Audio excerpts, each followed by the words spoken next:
Good, all right. Welcome to the Monday, September 8th, 2025 Selectmen's Meeting, Town of Tuftonboro. Welcome, please join me in the Pledge of Allegiance.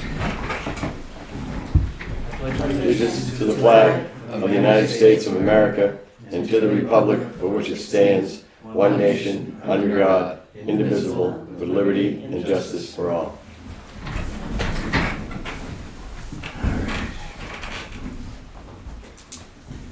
Public input. No public input, okay. Go right to Tyler. Want to go right to Tyler? Yeah. Okay, Oh boy. that's fine. All right. Tyler, welcome. Hi. Come on up. And also I have Pat Tarpey with me. She's the director of Lake Winnipesaukee Association. How you doing? She's the one who obtained the grant and is doing great things for the lake's water quality. And so you guys have seen our last couple approaches. We had one, I think, that we started with, which was off to the west, to the right, if you will, looking down the wharf.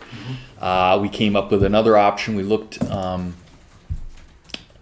Chairman Murray, we looked at on the left-hand side. It just didn't seem like it was going to fit on that side without on the east side. I think you asked us to maybe take a look at that side. Saw the plans. Yeah, and I think it's just going to crowd out access to the wharf quite a bit. It was only leaving about 5 feet between the edge of the treatment area, which is a depression, and there's there was a tree. I think it's recently been cut, but there's a tree and some rocks right there at that Y, and it was only about 5 feet. So that would be problematic if you ever wanted to get a vehicle or maintenance or anything out there. So we looked at, we tried that option. I think I sent a email, I think for your last meeting, kind of describing some of the reservations of that approach.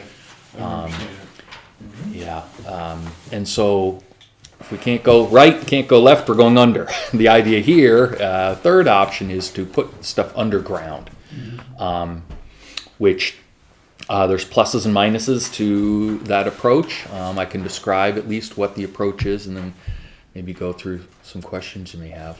I have a full-size plan too, if you guys are maybe, okay, great. All right. And also, I'll say I put it, they're the same plan, both sheets, but I thought for convenience of, familiarizing yourself where these various features will go relative to things you can orient, I put one on an aerial photo, but the cleaner version, the easier one perhaps to look at, is just the black and white. And so what I've shown is the bird's eye view, called plan view, is the overview here, and then just above it is kind of a zoomed in side view. We're calling a profile view of the same features. So just to review, I'll try to make it quick though. The common features we've had in all these plans is to kind of keep this water that runs down Melvin Wharf Road contained and not picking up sand and gravel and silts and so forth on the kind of curb or shoulder as it seems to now. So try to contain it on the road. As that runoff comes down and gets to the end where the asphalt meets it's kind of a gravelly, sandy area, to put in a strip drain, which if you've seen them before, it's like for loading bays. And I think you guys actually had the idea originally, which I think was a good one, to use that to collect the water. Once that water's been collected, it would flow through a pipe underground.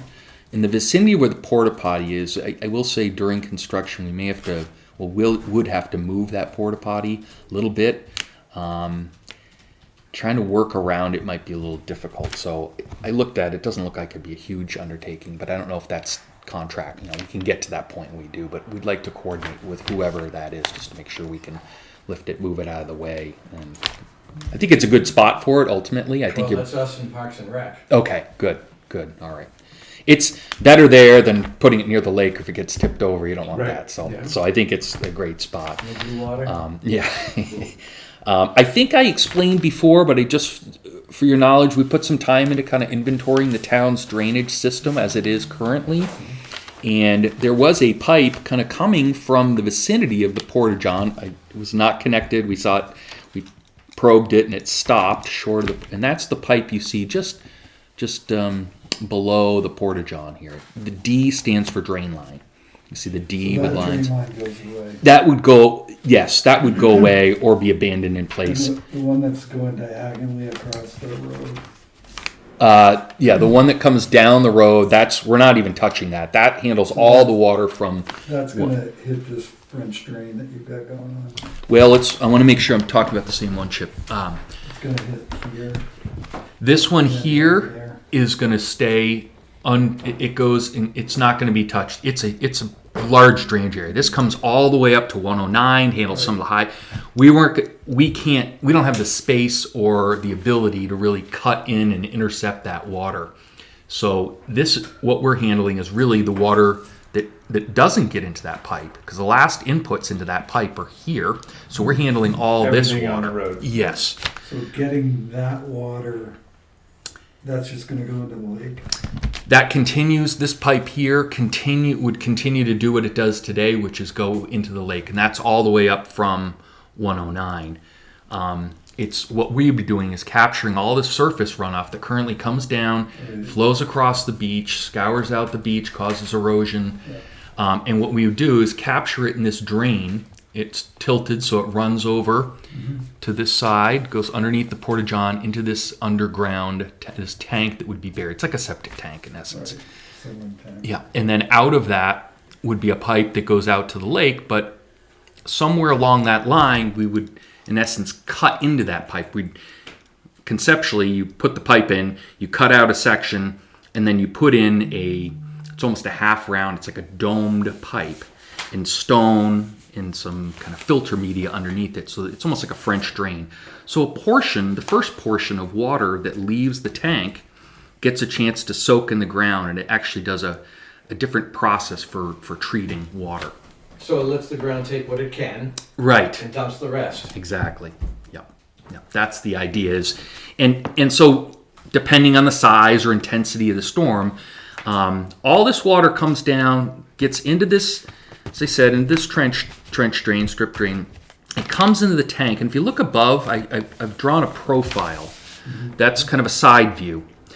Starting at the right is the inlet portion. The ground surface is the dashed line. So there's kind of a septic tank, and the idea is this tank stays full of water. And I've used these for designed these and installed them and sampled from for almost 30 years, different sites. Started about 30 years ago, and they work pretty well. What they do is they stay full of water, but if you can imagine a giant septic tank, underground, large tank, with water coming in, in a 4-inch pipe, and it's got all this room to spread out, what happens is that silty or dirty water, it flows across, it comes in the top, and it hits this wall, this baffle. Yes, and it settles down in there, it stays in there through settling, so it's a settling process. And you have a secondary tank, so even the finer stuff that may make it over, it has another area to settle. Whether we have 2 chambers, 3 chambers, we haven't worked out those details, but this is kind of a settling process. Well, as you may know, that won't work in a big storm or for all the pollutants. And I say pollutants, it could be just fertilizer. Phosphorus is the main one. Right. And phosphorus tends to attach itself to these fine particles. It's almost like a magnet. And so that's what we're trying to keep out of the lake. There is some, people walk their dogs and there's bacteria, but largely I think the focus here has been on phosphorus. So that water that still may come out of here that hasn't settled, the particles haven't settled, it would normally just flow through to an outlet, to the lake, having been treated. If we're able to, we're considering, would like to do, is take a section of that pipe, as I said, and almost in concept, remove it. And it comes in to these chambered system. It's a very durable piece of plastic. Think of a 24-inch pipe that's been cut in half. So you have a dome. The pipe comes in, it goes out, and underneath it is a reservoir, if you will, of stone or a filter media. So that encourages the water to soak into the ground there. Mm-hmm. If you get a big storm or Chairman Murray, as you said, if it's filled up with water, it's already saturated. It's a big, long duration storm.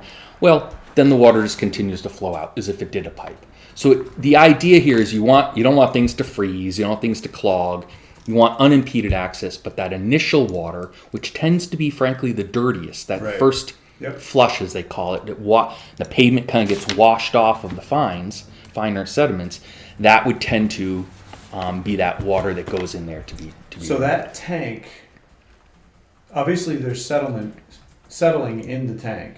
Yes. Is that then pumped at some point? At some point, Someday. yeah, like I think that, I don't know if I use the same example of a vacuum cleaner, any filter. Yeah. If it's removing something, You gotta take. you got to clean it at some point. Yep. Now, this limited area here, in large part, remember the objectives. You guys have an objective, of course, of not having your beach wash out and probably not letting this sand with phosphorus go into the lake. Mm-hmm. Obviously, that's the primary purpose here. But why just divert this water that could be dirty itself into the lake? We're trying to clean that at the same time. Mm-hmm. We're not sure, though, how much sand will be entrained by these storms. So I don't know if in the wintertime, when there's no houses beyond here, did they sand that section? Is there winter sand applied there? Or is it... So we don't know. And I don't... And maybe the road agent would know. I think it's a snowmobile... I believe it. I feel like I've seen a snowmobile access in this location, but I may be wrong. So I think there is some access to go ice fishing or whatever on the lake. I just don't know where it's plowed to and where it's sanded to. So Nobody lives on the left during the winter, but there's a couple houses on the right. Okay. That are And there's occupied. Okay. the wharf itself has got bubblers, so it is. Mhm, it's okay. not open water, it's Yeah, open yeah. water there. Well, I like this a lot better than the previous two options. I personally wanted to avoid going on the neighbor's property Mhm. and doing anything, and you say that the second option is gonna take out a lot of space heading to the wharf. Might not even be able to drive a pickup truck down there. I don't think so. Yeah, I like this option. yeah. No, I think this will work well. And to answer your question, we don't know how quickly it will fill in, but depending on the size of the tank, there's a couple, one of the downsides is this will probably be more costly than putting something at the ground surface. Something at the ground surface may have some educational benefit because people could see, hey, here's your water getting treated. Now that's, sometimes it looks great, sometimes it, is in need of maintenance and it doesn't. So we won't have that benefit, but I think the benefit we will have is the level of the amount that can be collected in a tank compared to an open device where people are viewing even that, a couple inches of sediment. It's probably going to be needed to be an open one that we had proposed before. Probably need greater maintenance just from an eyesore standpoint. This I think will have a lot more. I mean, we could go as large as a 3,000 gallon septic tank. We try to do is find the biggest value. The biggest tank you can set with the company that makes the tank, rather than having to bring out a crane or something of that nature. And 2,500 or 3,000 gallon tends to be the sweet spot. The downside is this will likely be sitting in the water table, and so what we want to make sure is when that's pumped out or cleaned out at some point, if it's removed water, it doesn't float. So we'll end up having to likely put a slab underneath this tank and either strap it, acts like ballast to keep it from floating. Propane tanks. Yes, exactly. Yep, same thing. Or we could actually end up going with a monolith, which ends up having a little lip, and it actually uses then the soil's weight on that lip to resist that buoyancy. Yeah. So sizing and all that kind of stuff we're still kind of working out. Just wanted to make sure the concept. You can see the location here. We're trying to stay at least 5 feet off the property. We really don't want to, impede people's access to anywhere. There will be, visually, you will see that we do have to have 2 risers. Almost a, I don't know if you've seen a manhole riser, but a concrete ring with now, conceivably, those could be skim coated with a little bit of sand if you wanted to hide it, but Why do you have to put a riser? to access for maintenance. Yeah, to pump it out. Oh, I get in. thought you were talking like a candy cane. Oh no, sorry, no, just like a manhole. No, there'll be a Yeah, manhole cover. there, yes. Right. And whether it's 2 or 3 or 1, yeah. So that, that would be, what you would see there. Obviously buried. Pipe out would be in the same location as this current diagonal pipe. There's kind of an old rotting pipe that was starting again at the Porta-John. You can see that. We're going to use that. I think we'd take that same location. That'll minimize our permitting. We're hoping we can get away with just a shoreline permit here because we don't want permit fees to chew into construction budget. So, and DES has a way that if you're making water quality improvements, they cut the permit fees down a little bit. So that's helpful. So really, I think what we'd like is to make sure that you guys are okay with this in concept. We'll certainly share the final design before we go to permitting, but I don't think it's going to change dramatically. When it comes time, the other thing, I guess, all of these options that we presented had water coming from the Porta-John side across to this eastern side. And so there's always if there's heavy equipment going out on the wharf, as there might be when the wharf is repaired, we do have to protect that pipe. It will be a little more, we will need to add some protection over this French drain surface, but the chambers, what we call these chambers, this half-cut round pipe, is made to be driven over.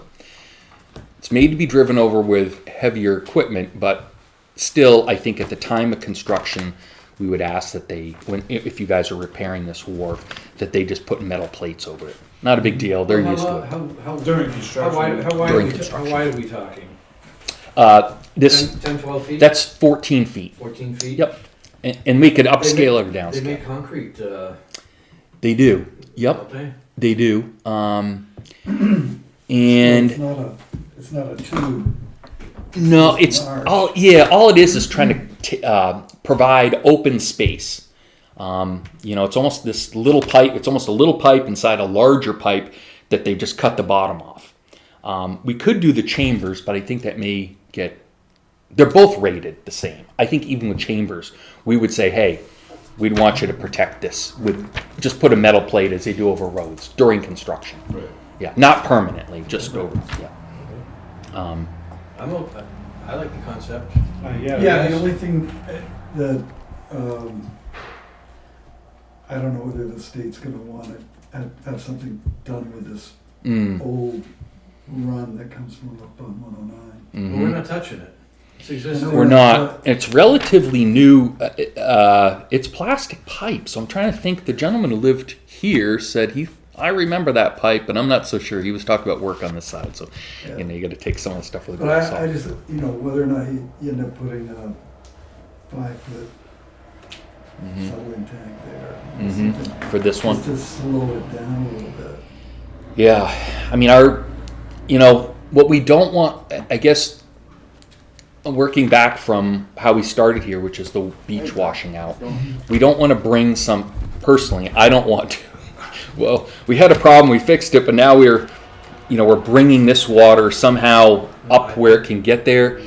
I get nervous that we may create a new problem. Now, it would be great if somehow we could cut in some of this water, but then we're getting into the expense of splitting what I was flows. saying is if you're gonna leave that whole pipe all the way out to Mhm. the lake, Mm-hmm. it's just Put in something there. put something Yeah. like right there. Mm-hmm. I'm just, Mm-hmm.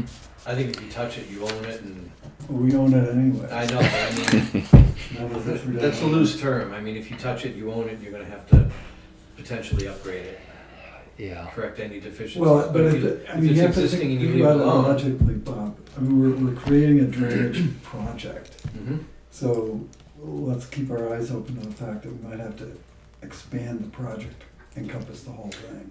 So That's all I'm saying. what are the elevation differences between the drain and that new strip?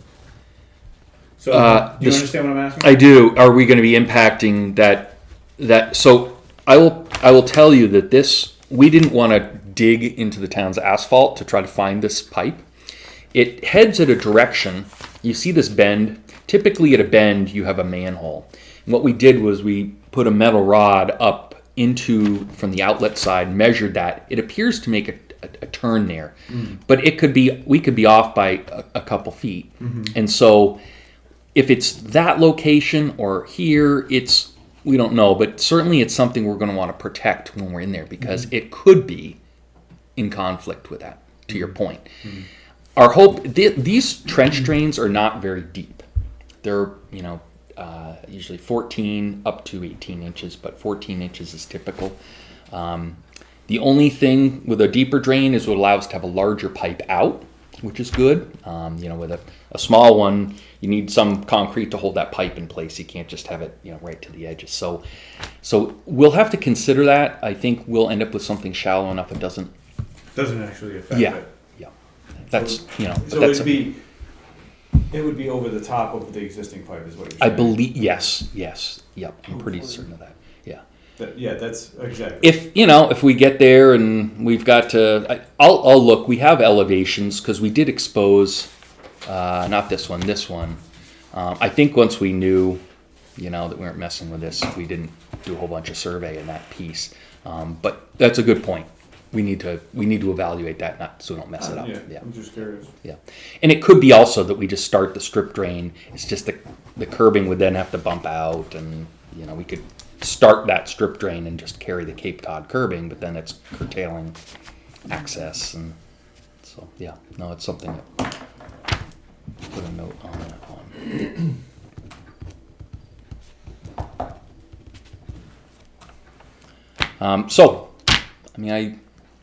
I don't know if you guys have questions, or Pat, if you want to, if there's anything that it's going to be a little more expensive, I think. So we're going to try to back into, given the budget, what we have, try to figure out, if we can do it with the budget we have, if there's things we have to, change. Like the Cape Cod berm is something that is helpful, but it's kind of a specialty item. You got to find someone that forms this. They use a specialty concrete asphalt to make this berm. So if we have to start further down, or we have to change that, is that something? If we change this to something that's durable but not pavement, the same idea would be a blend. If we had to go with, say, compacted rock, but it was packed in, not loose, packed in rock or some other durable surface, I would see that would be maybe something that, depending on budget, that we might have to consider. Coming up with an alternate material that still performs the same function, but because I know you guys had mentioned about plowing, and I think I mentioned to you that the gentleman who works for us, he used to run DOT's northern district, and he said it's a special type of asphalt, and the angle is such that the wing of the plow can ride up. It will take some wear. It will wear a little bit, but I think the intent is still the same, is to keep the water contained, because you could essentially have clean water coming down and picking up sands and sediments, and these also washing up the beach. So what's the time frame on this? With you guys saying in general you're okay with the concept, I think we have to have it constructed and spent by the end of the year. So we have to get the design completed, probably a couple weeks to finalize that. Permit application, a couple weeks there. Permit itself is a month for the state to review it. Probably put it out to bid during that period of time. I don't know if the town has any interest in building it, but I'm guessing they're probably straight out. But if that's something the town was interested in participating in some form, we could incorporate that into the bid documents, but we've not assumed that. We've assumed that the whole thing would be constructed by Third party. There's snow on the ground by then. It will be, we'll let the state know, DES know that we're trying to get this done in time, and hopefully they'll help, but yeah. I like it. Yeah. Okay. Good. Thank you very much. All right. Thank you. Nice option.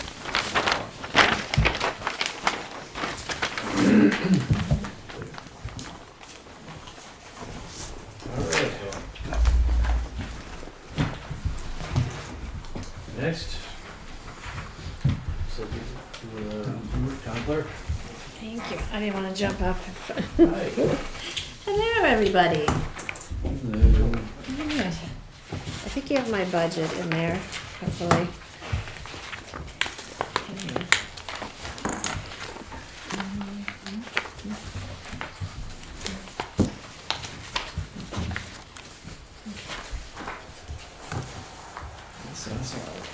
Somewhere.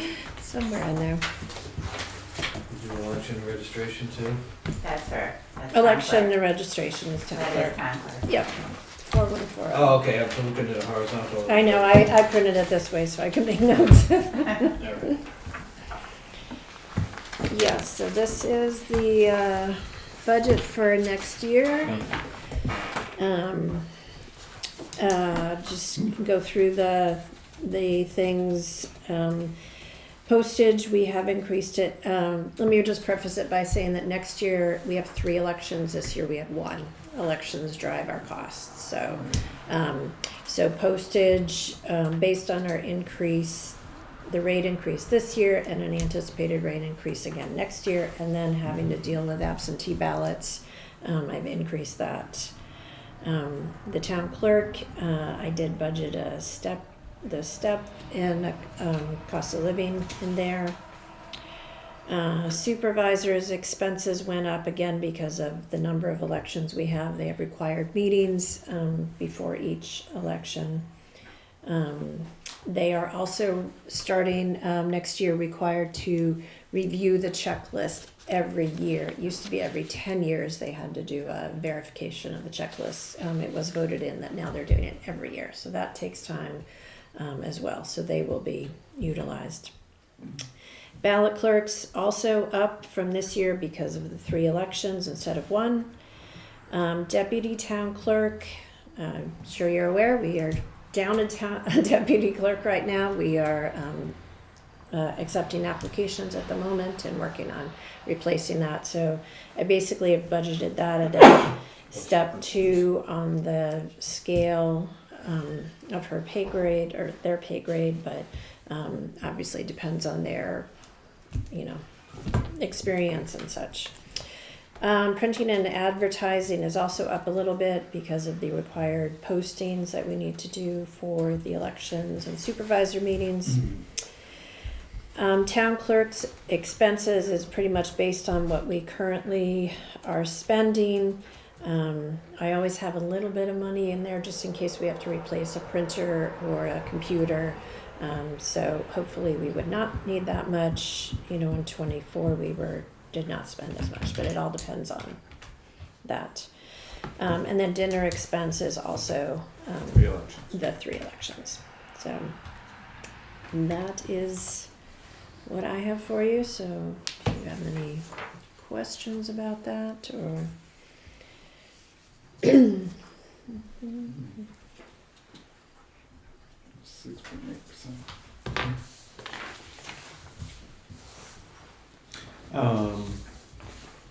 Thinking in terms of benefits for the deputy town clerk. There currently are no benefits. There are It's no a benefits. 20-hour. It's a 20 hour. 20 Okay, hour. so I don't. That's No not, benefits. Not a factor. Okay. Yeah. There's certainly, Audrey and I briefly talked about, would it be something that would attract somebody if we could combine it with some other thing to make it a full-time position, might get more interest, but then that would include insurance. But at this point, it's just a 20-hour position. So yeah, keeping it status quo. Yeah. Thank you.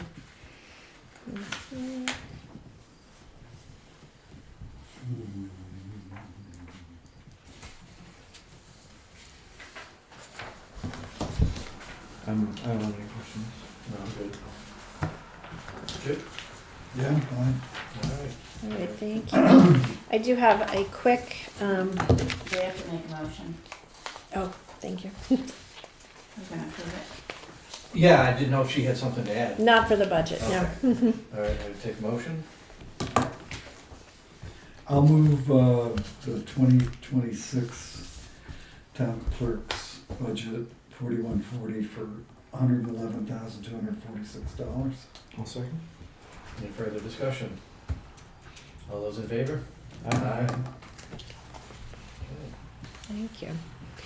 So I have a couple of notes. I've given you each one of these. There are some election law changes that I just wanted to make you aware of. I've kind of highlighted the points that they are.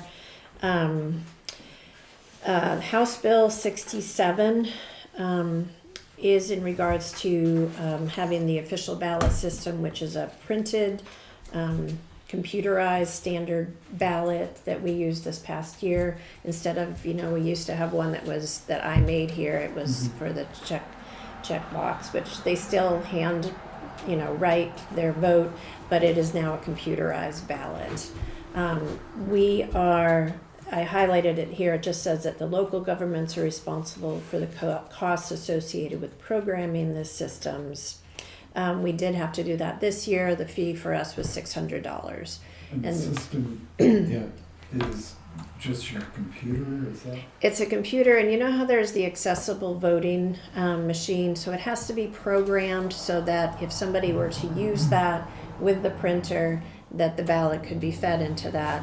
They could use the accessible voting machine to make their selections, and then it would be printed on So this is just so a person can vote electronically? electronic. This yes. isn't It's electronic not. vote counting? No, it's not a ballot counting machine or anything. It's just that we all now have to have that available to anybody who's interested in it. Nobody used it, but it is No, but it's required. gonna be available. And is the cost So- of this in your budget? It is in my budget. And then I did want to make you aware, because this was what I was concerned about, is that at the bottom it says the Secretary of State shall bear the cost of programming for state and federal elections, which I was afraid we were going to have to bear that, but the state will do that. The second one is House Bill 151.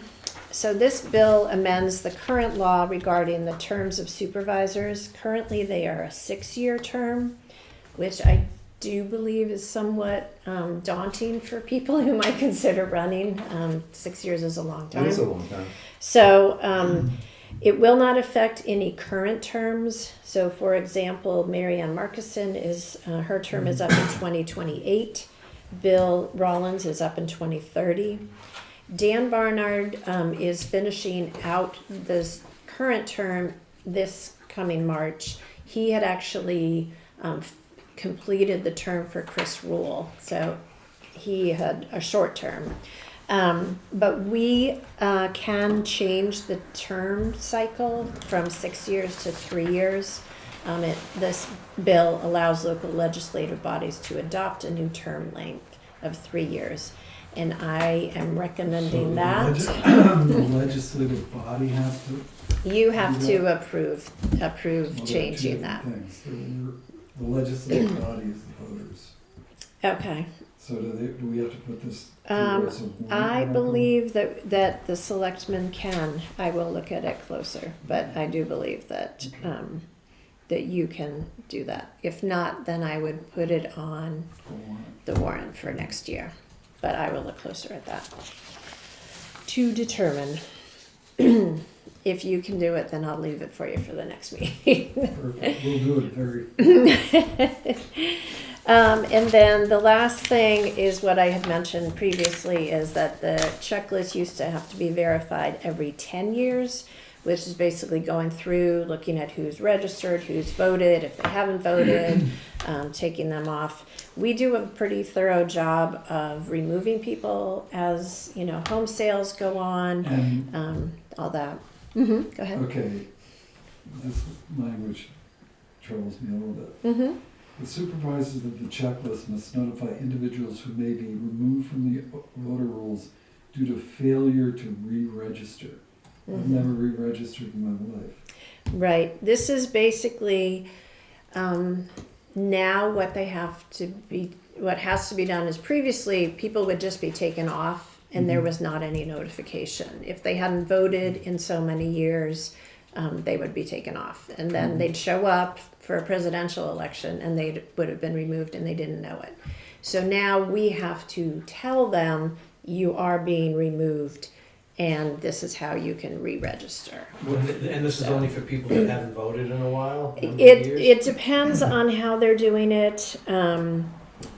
They'll have specific rules. They have changed it where if you've registered in the past year or two, you will not have to re-register because that's a new registration. If you've registered and you haven't voted, we're not going to kick you off right away. If you are registered and you have not voted in whatever period of time they choose, then we But would we don't know send. that yet. We don't have all that And those of us information. that are registered and vote every year. we're There's all nothing set. to worry There's about. nothing, okay. Yeah, it's basically if people are registered and haven't voted and we think, oh, well, they must have left or moved and nobody notified us, we didn't get any notification. Even so. though the checklist is now gonna be annually audited, Annually verified, so yes. the likelihood of someone getting thrown off is a lot higher. Correct. Yes, so Yep. that's why we now have to give them an opportunity to come in and verify that their But you'll registration. catch that upon entrance. Yes. Well, that's why we're trying to do it. They want us to do it now, so it's not when they show up to vote that they find out that they've been taken off. So the supervisor of the So- checklist is gonna publish some Yeah, you have to appointment notify time them. Yep. when you can come Yeah, in. we will. And what they've done in the And- past, and- they are very specific about this is the letter that you send, this is how you determine who would be done. You have to meet. They will have to meet certain times between April 1st and August 1st to for this verification of the checklist. So all of the people that are gonna be taken off the checklist Mhm. are gonna be sent a letter? Yeah. Okay. So that they have the opportunity to re-register or verify that they're actually still here. Is there any consideration in postage? Yeah, see, that's That's why I'd the also wild had card. increased it, just, with sending absentee ballots and all that, then It's all very well. funded mandates, too. Oh, trust me, I'm well aware. I've never, until about 2 years ago, unfunded mandates didn't mean a whole lot to me. Yep. It means I a lot more agree. now. No, I totally understand. So, Okay. but those are the things I wanted to make you aware of, and I will check about the changing the supervisor thing and let you know. Great. All set? Thank you. Thank you very much. Have a good night. Thank you. All right, Parks and Rec.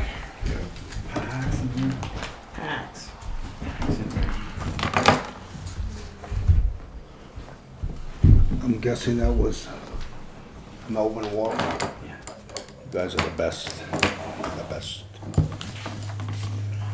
Pretty good guess. Coming in late like that, yeah. That's just a snapshot of what I gotta go over. I know we got a big agenda, so I'll try not to take a whole lot of time. Just a quick review of Old Home Days. Again, we had an art show and a wine tour. The Methodist Church has their yearly luncheon with crafts and stuff. And Historical Society, similar craft bake sale. We did have 2 concerts, the Thursday and Friday. The Classic Car Show, I think there was only 14 cars. And I got thoughts on that, but I won't go into that now. We did have a DJ for that, but to me it just seems you got a big field and you got 14 cars. It would have been better off at a beach in the parking lot where you got 30 cars in that parking lot with a DJ, and it's just the atmosphere. I think it's got to get better. Monetary prize for the Yeah, for the winner. yeah. Might attract more. Yeah. Town picnic was Sunday. The camps are outstanding with all the food. They come through every year for us. We had a band, we had kid games. We honored Karen Burnett, Curie.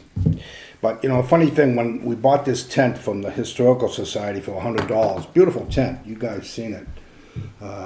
So we do have a 20 by 30 tent for use for really anything in the town. And then we do have 4 pop-ups. I did buy 2 pop-ups, we had 2, so we got 4 pop-ups. So if any town event needs that, just certainly, get in touch with me. But as I was waiting to get the tent, I'm in that museum it's pretty interesting. Have you ever been in there? The Historical Museum? Down here. Yeah. No. How long you been here? You get with it, will you? Not too long. Yeah. Well, anyway, To not have been. long story short, I'm going through some of the old scrapbooks and I'm going through old home days.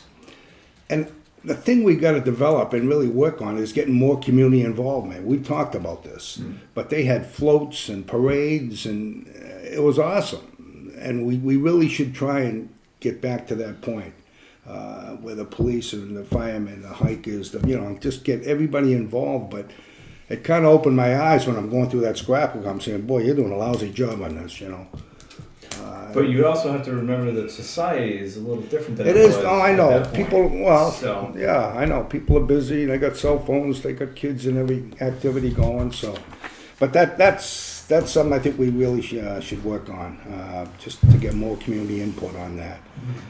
But Old Home Days was good. You guys, I thought I think Lloyd said he counted 111, and there were probably 20 or 30 more people after that. So it's probably close to 150 that showed up at the picnic. So it was good. Just loose ends with the summer. The dock and swim lines will be out by the end of the month. And just a question on the docks, again, it's a big item, and I don't think it's a budget item because it's so big. So we need to know the cost. Yeah, okay.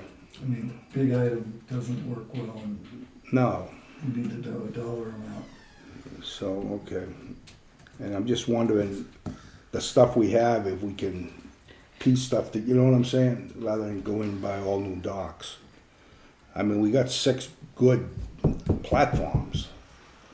It'd be crazy not to use them. It's the other hardware.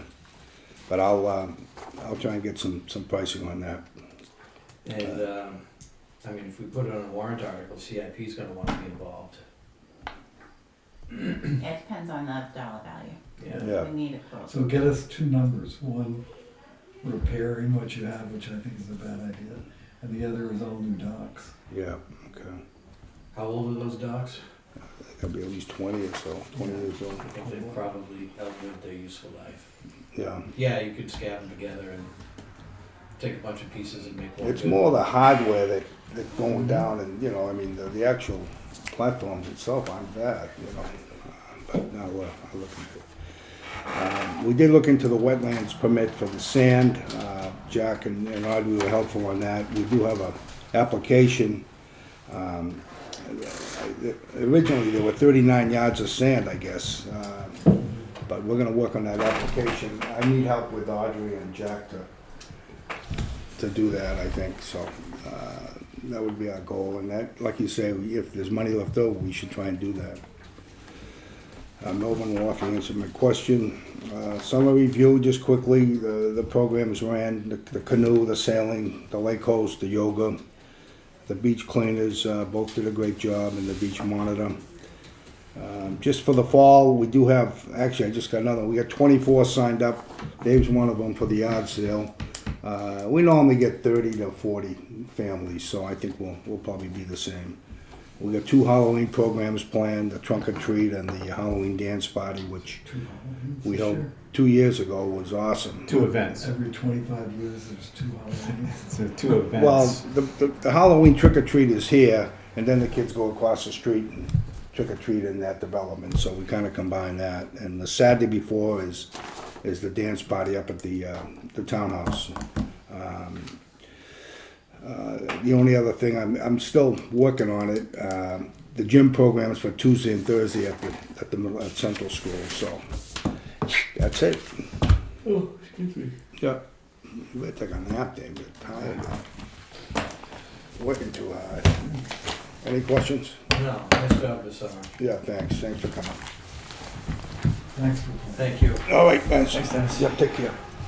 All right, Cobalt, Do we, police station update.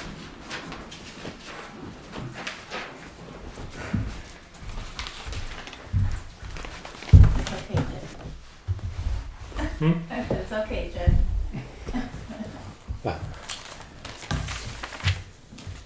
anything that involves names, He knows. Yes, yes. yeah, We need to go non-public. Okay. absolutely. Do it right at the end. We'll go through it at front. That's perfect. So, Right now, power is on site. They got the pole in across the road. We're running off of temp power. All exterior walls are up as of today.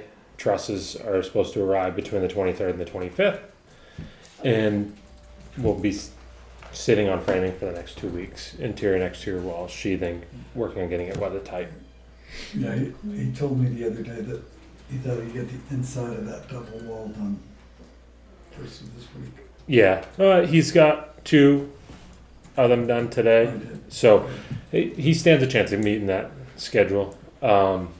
He's been very communicative. He hits his small roadblocks or whatever he calls. He presents the solution. Usually, it's not a major issue, but he's been fantastic at what he's done. So that's in great shape. I asked him about, sorry to keep interrupting. No, go ahead. I asked him about staggering the interior wall or studs, and he said he wasn't gonna do that. As long as Jack's okay with that and you're okay with that. I'm good with it, and I think, and I remember there was a communication that went around with Jack that as long as there was an air gap between the 2 of them, he was good, so that it would break the thermal Right. conductivity from inside to outside. So everything seemed good. He's ran string lines. He did a fantastic job. Well, the trusses will tell us whether.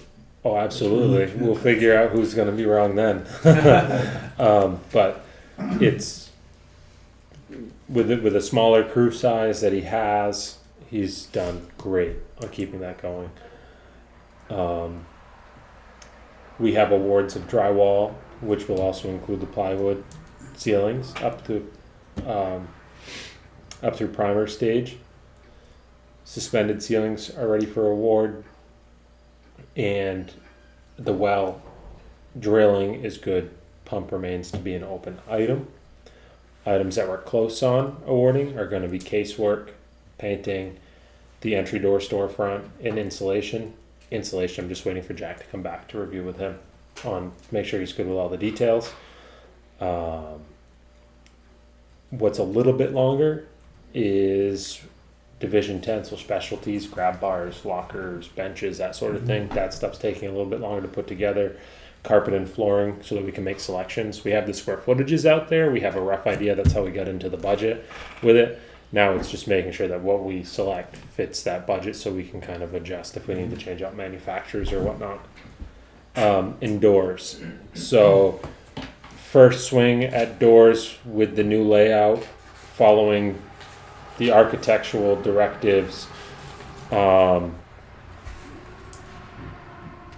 Were incredibly expensive. We were close to $175,000 on the door package. We've broken that out. Worked with Jack. We found a supplier for the ballistic rated doors. The detention rated doors are a specialty item. Both doors actually require certification to install. In talking to the chief, he was going to look into it, make sure we could install without it, where we're not trying to mold doors and window frames together. We should be able to just install with regular installers, just actually using ballistic rated materials. And what I have not run by the chief yet, but Jack and I spoke about, was dropping down our ballistic rating to like a class 1 ballistic and using that for a detention rating. Because the detention rated doors are about $17,000 just on the supply side.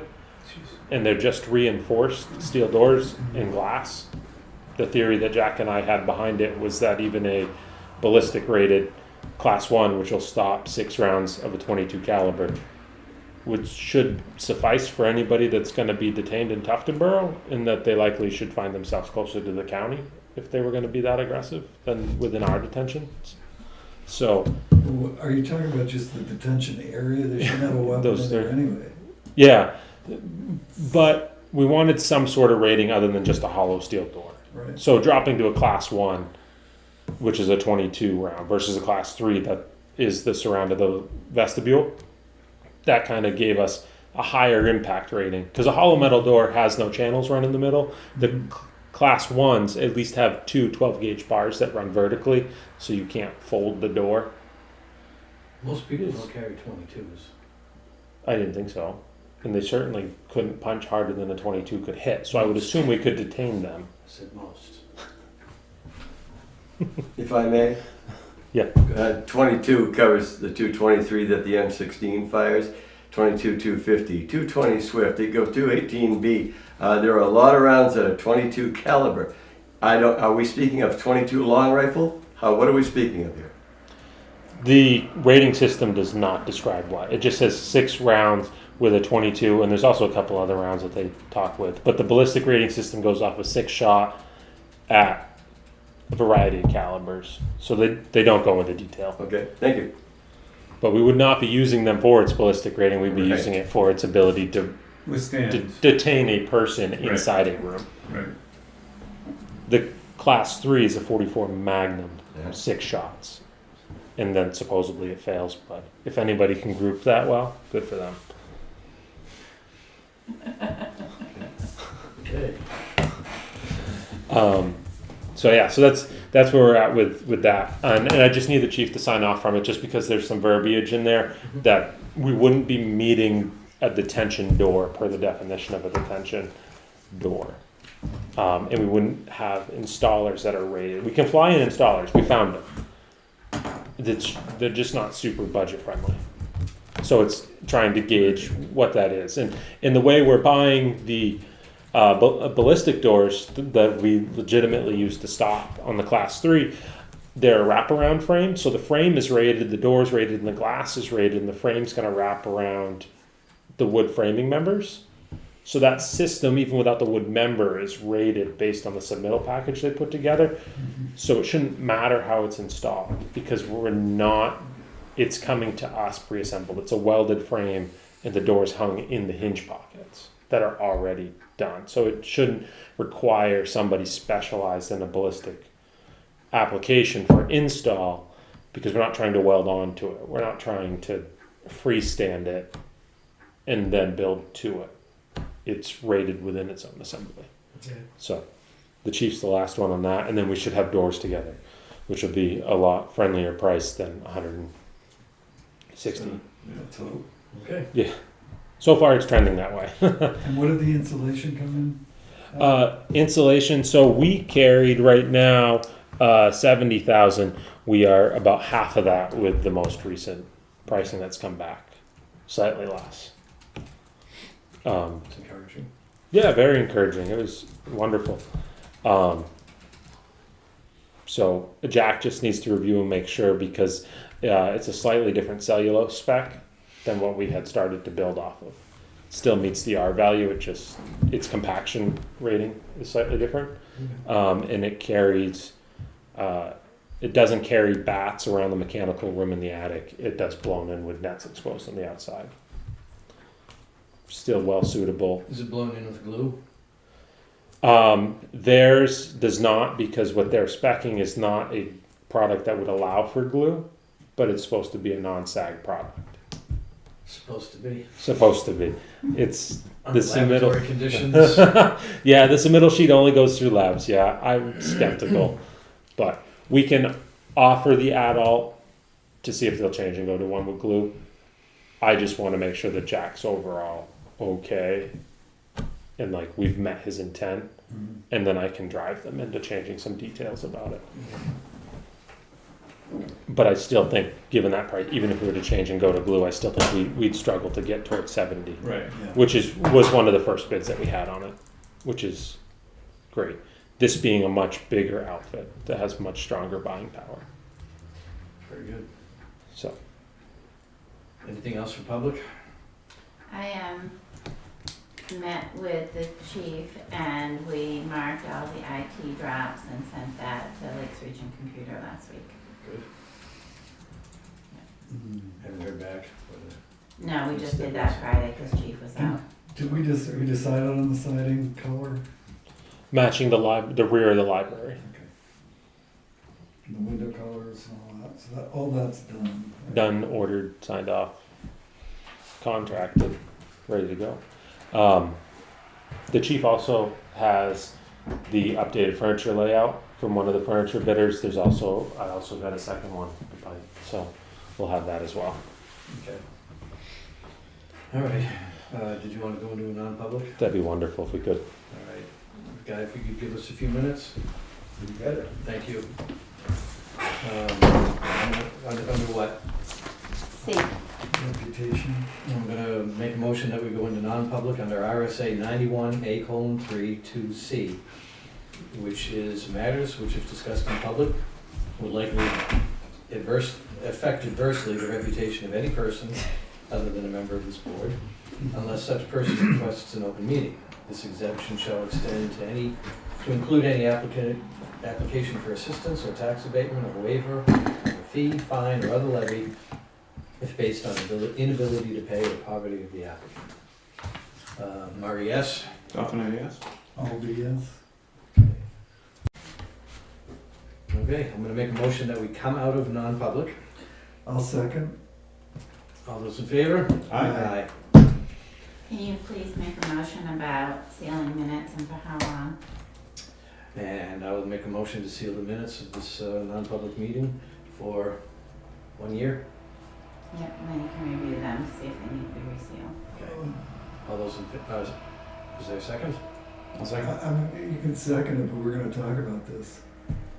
Okay. There's no Second for statutory discussion. requirement that we put a time limit on that. It is a reputational issue. Mm-hmm. I'm not certain we ever should open it. And we're not gonna open up Chris's dialogue about his contract. I mean, I would rather not put a time certain on it. That's just my position. We can vote at this point in time. All right, well, I'll retract my Okay. motion then. Do you retract your second? Okay, now I'll make a motion that we seal the minutes.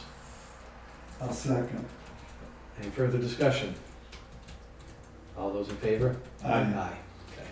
Okay. I will restate now that we're back in public, that we will spend some time checking on the non-public minutes that we've had over the last year.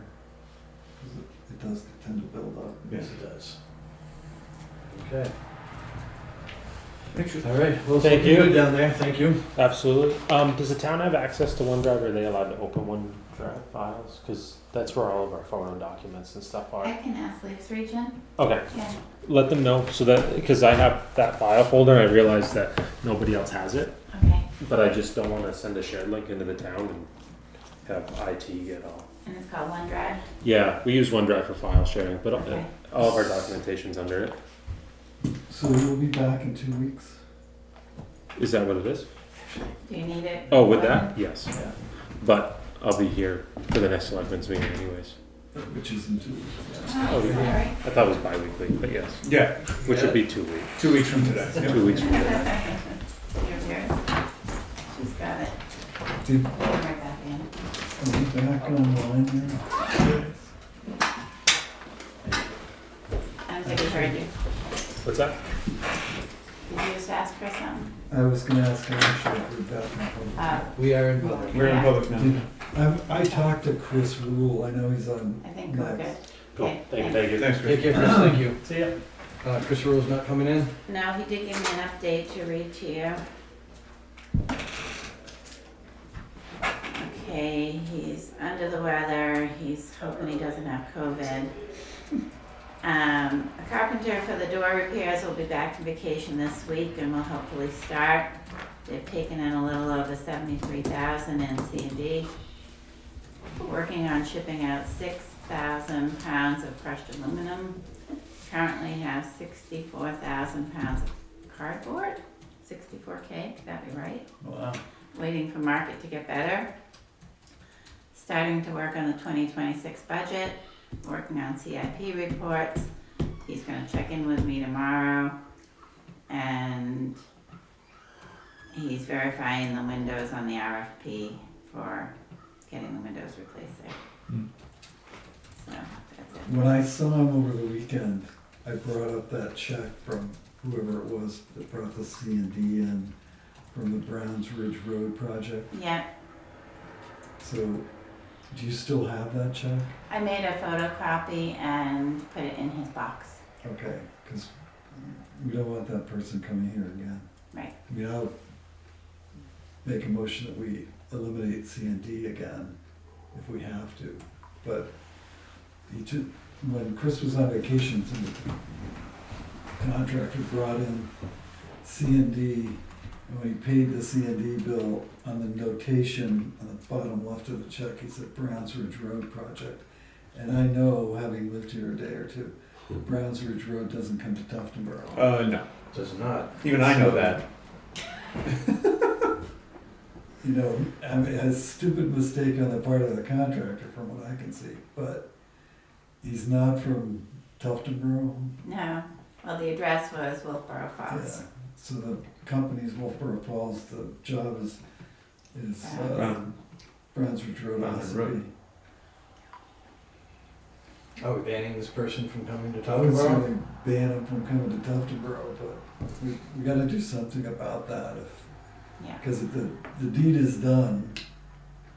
Is this something that the police department get involved in, theft of services, so to speak? I don't know what you would call Yeah, I it. don't know if they have a dump sticker or not, but I'm not sure what we can do about, other than to say, no, you can't come here anymore. Right. You see a date. He's got a dump sticker, I guess it come with his household trash, but we're not obligated to take C&D regardless of what the public thinks. Certainly not from out of town. No, definitely not. Even if he is a Tuftonboro resident. Yeah. Nope. Correct. Yeah. Yeah, you don't get to bring it here. That was it. Well, I guess I'll get that one. So are you recommending any action? I was gonna recommend an action once I talked to Chris here, because I wanted us all to be on the same page, but he's not here tonight, so Okay. well, Write it down. I will Talk about talk it. to him over the weekend, hopefully, or sometime when he's back there at the work, at the Okay. transfer station. Got a couple of minutes before Sergeant shows up. Who else is coming? All right. You could do your minutes. The guardrails look great. Yeah, they do. Have you noticed? I haven't been up I've there. noticed some. Yeah, Uh, they look good. I saw them on Sodom Road. Ledger Road too. You do your minutes well. I'm looking for the folder.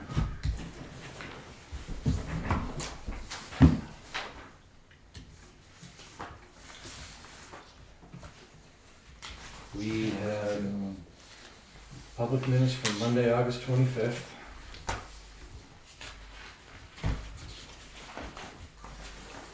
I've read them. I didn't see any corrections. I'll make a motion, we approve the 25th, September, August 25th minute. Second. All those in favor? Aye.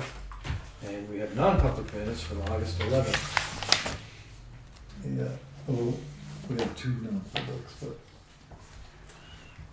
that was an in and out, I think. Right. Yeah, so I'll make a motion that we approve the August 11th non-public minutes. Second. All those in favor? Aye. Aye. Okay, and we believe we have some non-public minutes from David. August 25th. Yeah, so the content hasn't changed. All I did was copy and paste it into Yep. the template. So I'll if make a you- motion that we approve the non-public minutes of August 25th Do we want to seal these? and that we seal them. Yes. Okay, motion's been made. Second. All those in favor? Aye.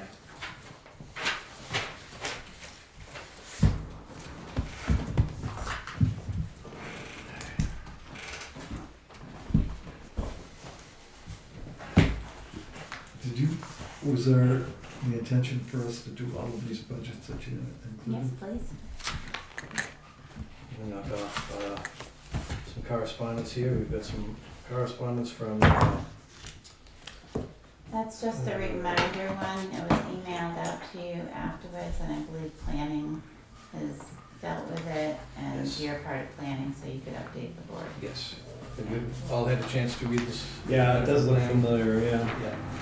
Planning board has approved it and sent it. What did they do? They withdrew the No action was taken. action. No action was taken. It was just left with a recommendation. Notice of decision from the Board of Adjustment. HEB Engineering has a status report on the Canaan Road crossing. There's 3 of them there. Canaan Road, Union Wharf, and Curtis Road drainage improvements. If you wanna look at these, you can anytime. Yeah, we voted on those. Huh? We voted on those at some point in time. Yes, it's just an update on progress.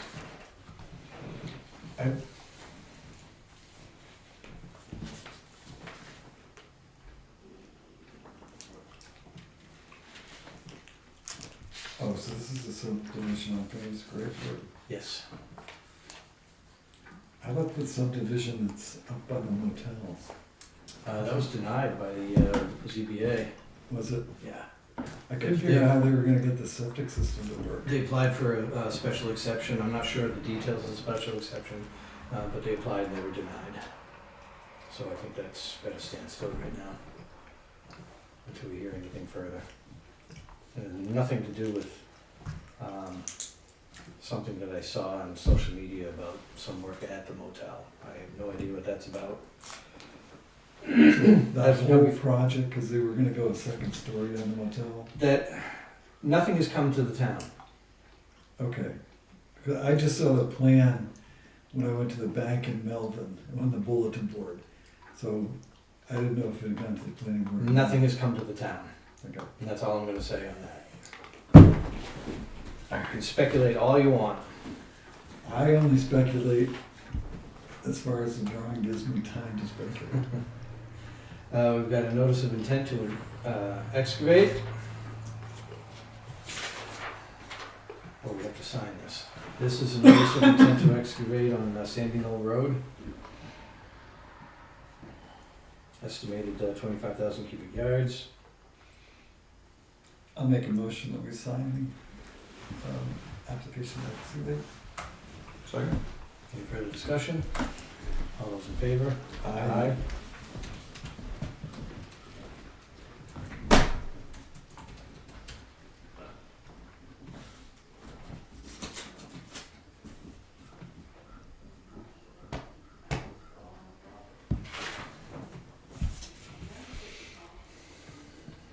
Permitted application for veterans exemption.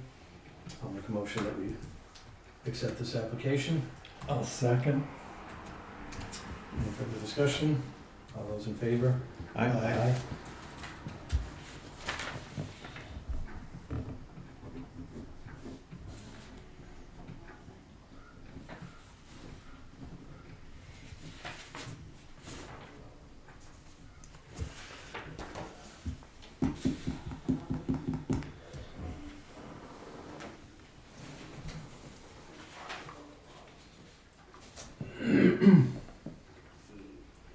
And this is a supplemental warrant. This is the betterment exemption on Willand Road. Yeah, I worked on that with the tax collector. I'll make a motion that we sign that. Sorry. All those in favor? Aye.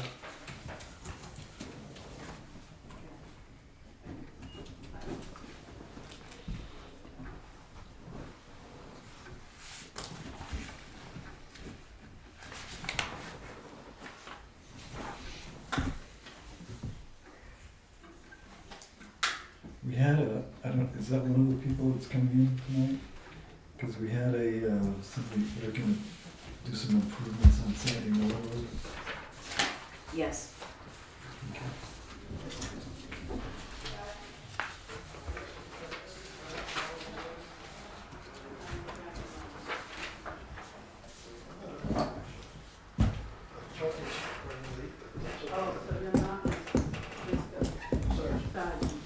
This one, sorry. So is he not coming? Oh, he'll be right here, but he's, Oh. there's issues.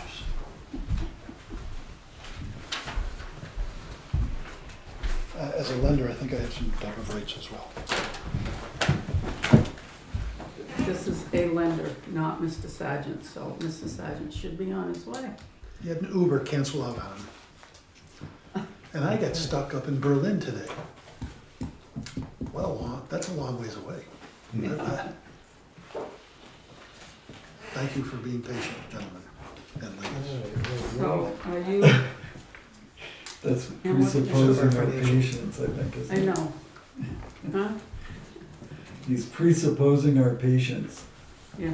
Budget? No, I'm not gonna get into the budget, but I'll get into a couple of these So are other you- small I'm ones. Sapphire Financial, I never received. No, you're right, came back unclean. We have an amendment to our solar contract.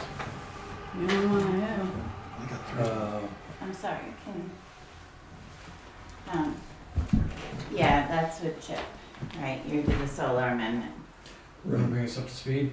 Well, in order to solidify our $100,000 government tax break on their solar plant, we need to prove some sort of financial activity prior to January 1st.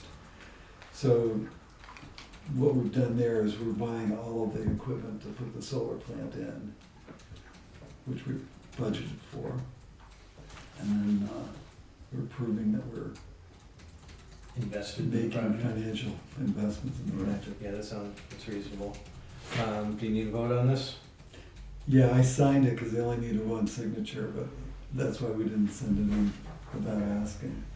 Well, I'll make a motion that we accept the amendment. Sorry? All those in favor? I also directed Audrey, I don't know if she's gotten around to call and see what the heck's going on with the Sandtech people with regards to the engineering. I had emailed them, which did help light a fire, and I heard from them after that. Okay, YMCA Camp Belknap. They're honoring us with a dinner, but they wanna You asked certificate of us, Say insurance that again? from us. no, but you had asked me to research it last time. Yes. And basically, because last year they just overlooked getting it to us, but No. all the groups, they said No. should do this. No, they're inviting us for dinner. We're providing nothing. So we're not gonna insure them for them providing us dinner. I've talked to a member of the board of directors. Okay, The we guy did that that. Mhm. generated that from GPT or wherever the hell he got it. He's not an attorney, doesn't know what he's talking about.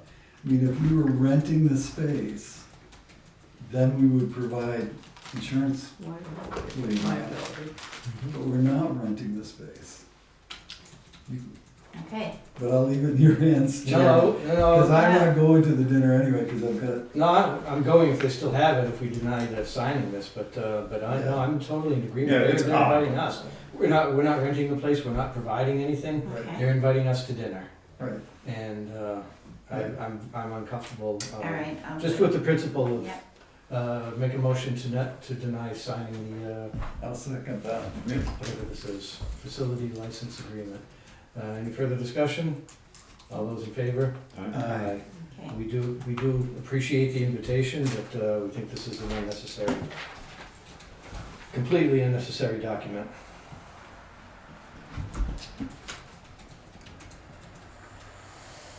And this one, this.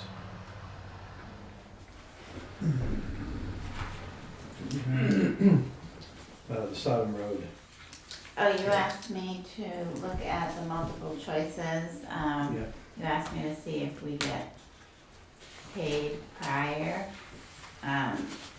Yes, so for each invoice that comes in and gets paid, we will submit to the grant program and we will get our 90% reimbursed. So, Because there were some budget considerations, yes. one year to the next. Right, so if you were to choose option one with the approximate 30,000, the town's portion would be 10% of that, is it 30,000? Yeah, 30,000, Which you have in your engineering line. okay. But which culvert are we talking about? The Sodom Road, Sodom Road. Sodom Road, we have not gotten a vote from the town, correct, so but you can do some engineering on your own. we can do the engineering, but we can't obligate the town to the project. So we have to make sure with HEB that, You don't contract more than that. Right, because this is grant money that is in danger of being clawed back, right? well, no, we haven't asked to accept it, we haven't run it by the town.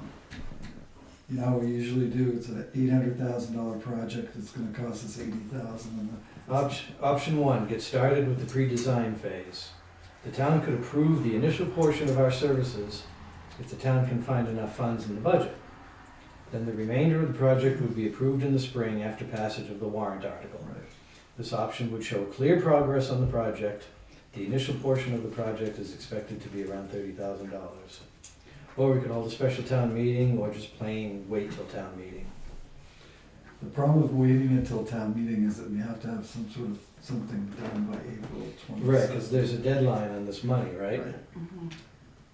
But, So the engineering work counts as having done something, yeah. is what we're saying? Mhm. Okay, I just want to be clear on that. So if we're spending 2025 money on a project that's gonna happen in 2026, are we gonna budget in the warrant article to replace the $30,000 that we borrowed to pay for engineering?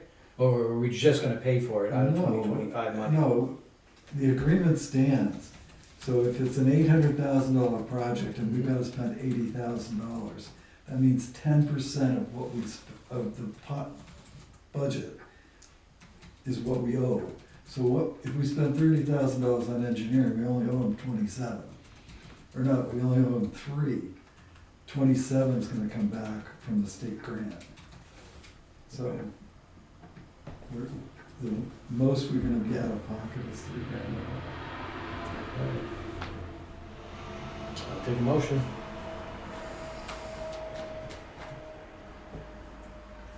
So option one?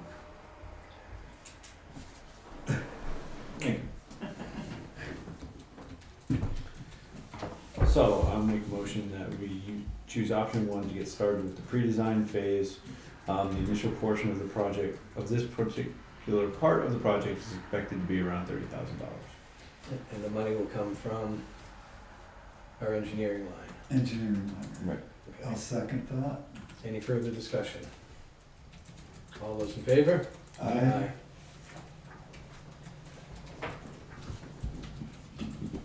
And no further movement on the other culvert projects like Keenan Valley and, Those are the 3 HEB reports he mentioned, and each of those reports has a schedule in it of what's happening. okay.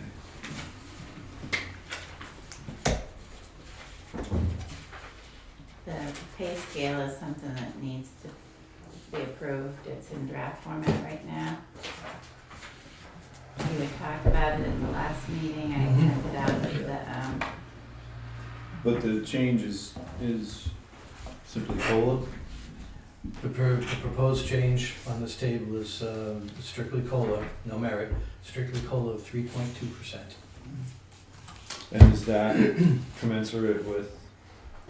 CPI, Yeah. which is what we've done And last do we year. have a copy of the that? year before. Northern CPI? I didn't print a copy. So we'll need that for the budget committee, because I'm not gonna believe anything we say. So I'll make a motion that we approve the 3.2% cost of living increase for 2026. I'll second. Any further discussion?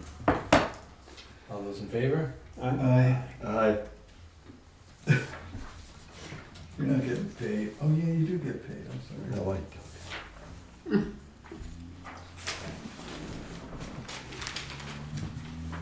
How long do we wait for this guy? I think I can handle it if need be. I am the lender. I have a right here, having not received the certified mail, not knowing about it, and full ability to pay, including any other things he's got. So you'll just increase your, I will say that the certified mail came back unclaimed. to the, Should we go into are you a non-public on this? banker or are you just a lender? I'm a private lender, but in your defense, I'm up here at the lake house most of the summer, and I don't get my mail as quickly. Do And you wanna go into Isn't non-public? Is this- this a we're recommendation? asking, Is we're it the asking same- for, If we don't discuss names or location, we don't have to go. Is to it the non-public. same lake house that we're talking about? I apologize? Is it the same lake house that we're talking about? No, I have in Alton Bay next to Camp Brookwoods. That's fine. I just, I have a waterfront mansion. If well, we you could should. You worked hard. I did. call those trophy homes. No offense. I'm a private lender, and if I'd known that this was going to tax deed, I would have jumped in and stopped it. And we're asking for a waiver of the penalty. But you're not gonna get that. Pardon? You're not gonna get that. Well, we haven't discussed it yet, have we? No, but we're gonna have a nice long discussion about it. Okay. This is why. All right, so, we're not gonna get into names or location unless you want a non-public. Unless I want what? Non-public. Non-public. Shut the cameras off. Whatever you wish to do, gentlemen. No, it's up to you. It's It's your your reputation. reputation or the It's not person you're ours. gonna talk about. I'm okay to keep it public if that's what you ask. I do believe I have some rights as a lender, and if I haven't been properly served, I think we have, ability to, Excuse me, you have been properly served. Legally, right here. It was mailed March 28th. I think there's still ice in the lake, but anyway. okay. It came back unclaimed. So who are we waiting for? Chuck. The owner And, of and in March, I'm in St. Croix. You guys don't even want to get into this. But it's okay. All right. All right, so, what's up? Well, you each were You given have a copy. a copy of the. I don't, Dave doesn't know. I do. It might be This is in. a state law, state RSA, in order to receive, We have a new one to today. buy your property back when taxes haven't been paid for 3+ years. So this property has been 2000, taken by the town, so the town owns it. Did you get your sheet, Bob? No. You did. I have two. And another one. no, that's different. All right. Yeah. So you're not the owner, you're the lender. Lender, and I don't know if my mortgage gets wiped out by the town taking the property. It I believe does. it does, yeah. I'm fearful it might as well. But then if you deed it back, does that mean that all the debt that was in it previously goes away? If you pay this, Pardon? if we get a check, then all of this debt goes away, but your mortgage stands, if that's the question. The mortgage doesn't stand or does? Yeah, no, it does. Can we have your name, Yeah, please? David Alden Moore. Thank you. So this isn't curing, this is buying it back. So if you've taken the property, the liens that are, No, you can't buy it back. if you're selling it back, doesn't that wipe out all the previous liens because of the taking? If you pay all the fees, No, the town will make you out a new deed, the property owner gets a No. new deed. gets a new deed. The lender does not. He can't buy, if He you're gonna can't sell buy it it. for taxes owed, then I'll buy it. That's right. We'll throw him out, but we can't do that. I understand where you're coming from, I would do the same. So, Except I'm the lender, so I should have some rights, I thought. First mortgage holder. I believe you do, but you've slept on your rights. I what? You've slept on your rights. I screwed up. Okay. Well, I accept that I, once you know that the tax is not paid, and that started 3 years ago, 4 years ago, 2022. then action needed to get taken. Once it goes off 3 years and still nothing's paid, then we don't have any alternative. We have to take the property for taxes. That said,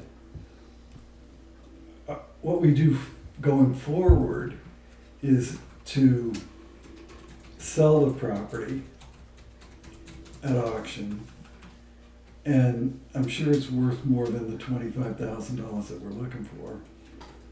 Whatever money beyond the 25 that comes in goes to the previous owner. But that should be, I think that's where I think you need to cure your loss. I don't know what, and I don't need to know what your amount of debt is on this property. But let's say we sold it for $500,000, then $575,000 would come back to the property owner. So you'd want to exercise a lien on whatever proceeds came through there prior to that, so that he didn't just go to Mexico or whatever he does in his life. This ain't correct. I might want to bring to your attention, I'm aware of something else happening in another situation where the town of Goffstown has agreed, your compatriots, to extend the deeding process. And they have the ability to do that, and I thought you all might have the ability to make some adjustments. We've already deeded it. The town has a deed. Do you have a copy of the deed here? Yeah, I don't know if I have it in here. It'll have a book and page, and it'll have a date Yeah. that I want on record, right? Right. Yep. I can go get it. Can't remember. Right there. Copy for it went to the registry. Just a copy, that's all I'm asking.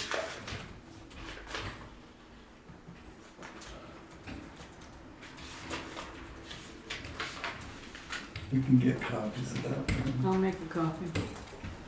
If you'd like. That's not him. Yeah. Good afternoon. How are you? Hey, Joe. Piece of picture of health. Continue. I don't know, are you a picture? I don't know what I am. Oh, it's Jackie. Hi, Jackie. Thank you. I've now seen a copy. Before we leave, I'd like to at least take a picture of it. Yeah. Is there any ability in the board's ability to make some type of a compromise from a partial payment? No, Why should we? well, Because listening a minute ago, you guys need some money, and this would be easy money rather than having additional delays in possibly getting the money. but we don't get to spend that money. Like, we sent out tax bills in June, we don't get to just write checks against that instantly. Well, We have to budget. you asked So me a every- question. I'm going to try to answer it. I might not answer it as well as you'd like, but All right, I want to hear from Jackie, I don't want you to interrupt. What's the history of notifications? Okay. Every year, in 2022, his taxes had not been paid by May of 2023. Notified, certified mail, went to Bow, New Hampshire. Some of them came back. Let's see, this one was 20, this one was signed by a David Moore. I think that says David Moore. Oh, that was the notice of, that's me. yeah, that was the notice of lien being placed on there. What year was that? What year is that? That was, June of 2023, that was the first year the lien was put on. Was there any attempt to correct the debt at that time? No, I haven't gotten a penny since Okay. that lien was put on. They get 2 bills a year, June and December, with other taxes due on the bottom above. So they get twice a year tax bill. Every year I send out to the owner, and to the mortgage people or lenders or whatever, notices. Most of them get signed by one person or another. This one was signed by Haley Bryant. This one I can't read. So I have all the documents here. Receipts, this is another lender that I sent a notice to, and he signed it. So we have more than one lender? Well, according to the records at the registry of deeds, there was 2 lenders. The other one was a Romeo Dene. But we don't I have didn't hear anything- from him. We don't have anything against private lenders, I just want you to let you know. So I have all the documentation that I need, and Can you, do you disagree with any of that? I would like to make a comment. There are other lots next door that have been paid up some. I don't care about the other lots, we're only talking about this one tonight. Can you explain why there was no correspondence, no communication, no check for two I and a think half I years? can. I think I can. Because I have liens on the other properties and because I do believe I paid some of them, I got mixed up and didn't realize this wasn't part of what I was paying.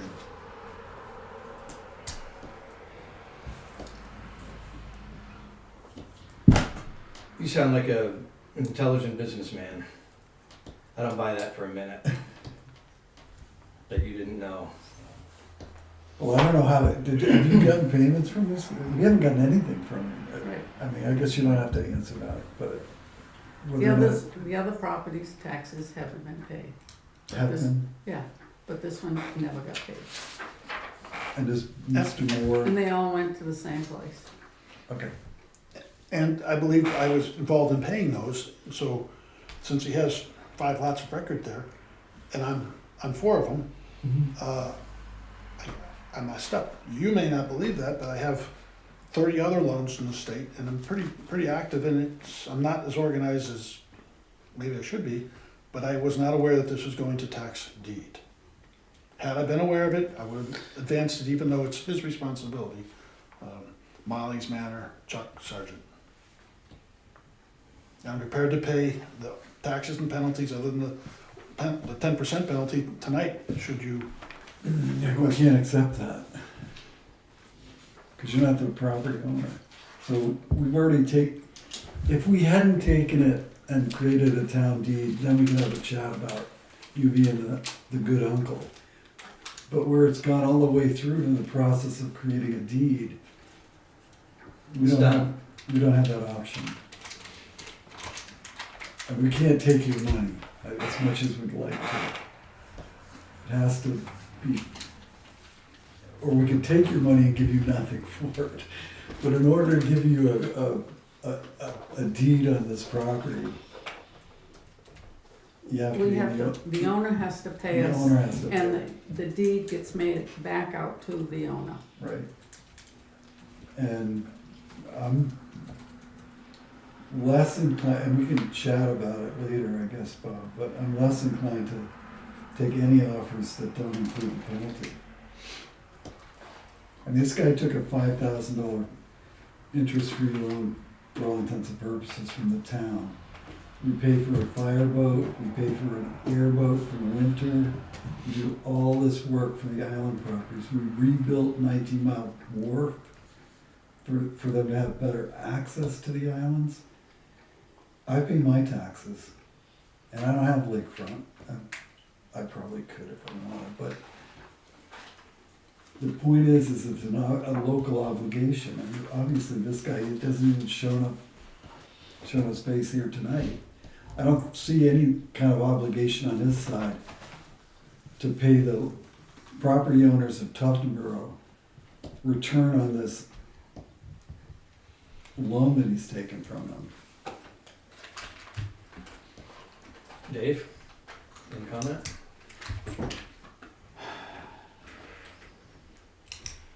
The fact of the matter is, 3 years is an awful long period of time to be lax in paying the taxes. So yeah, I'm disinclined as well. It's one year is perhaps something you can make an argument for, but 3 seems a little more towards the egregious side. Anything further you'd like to add?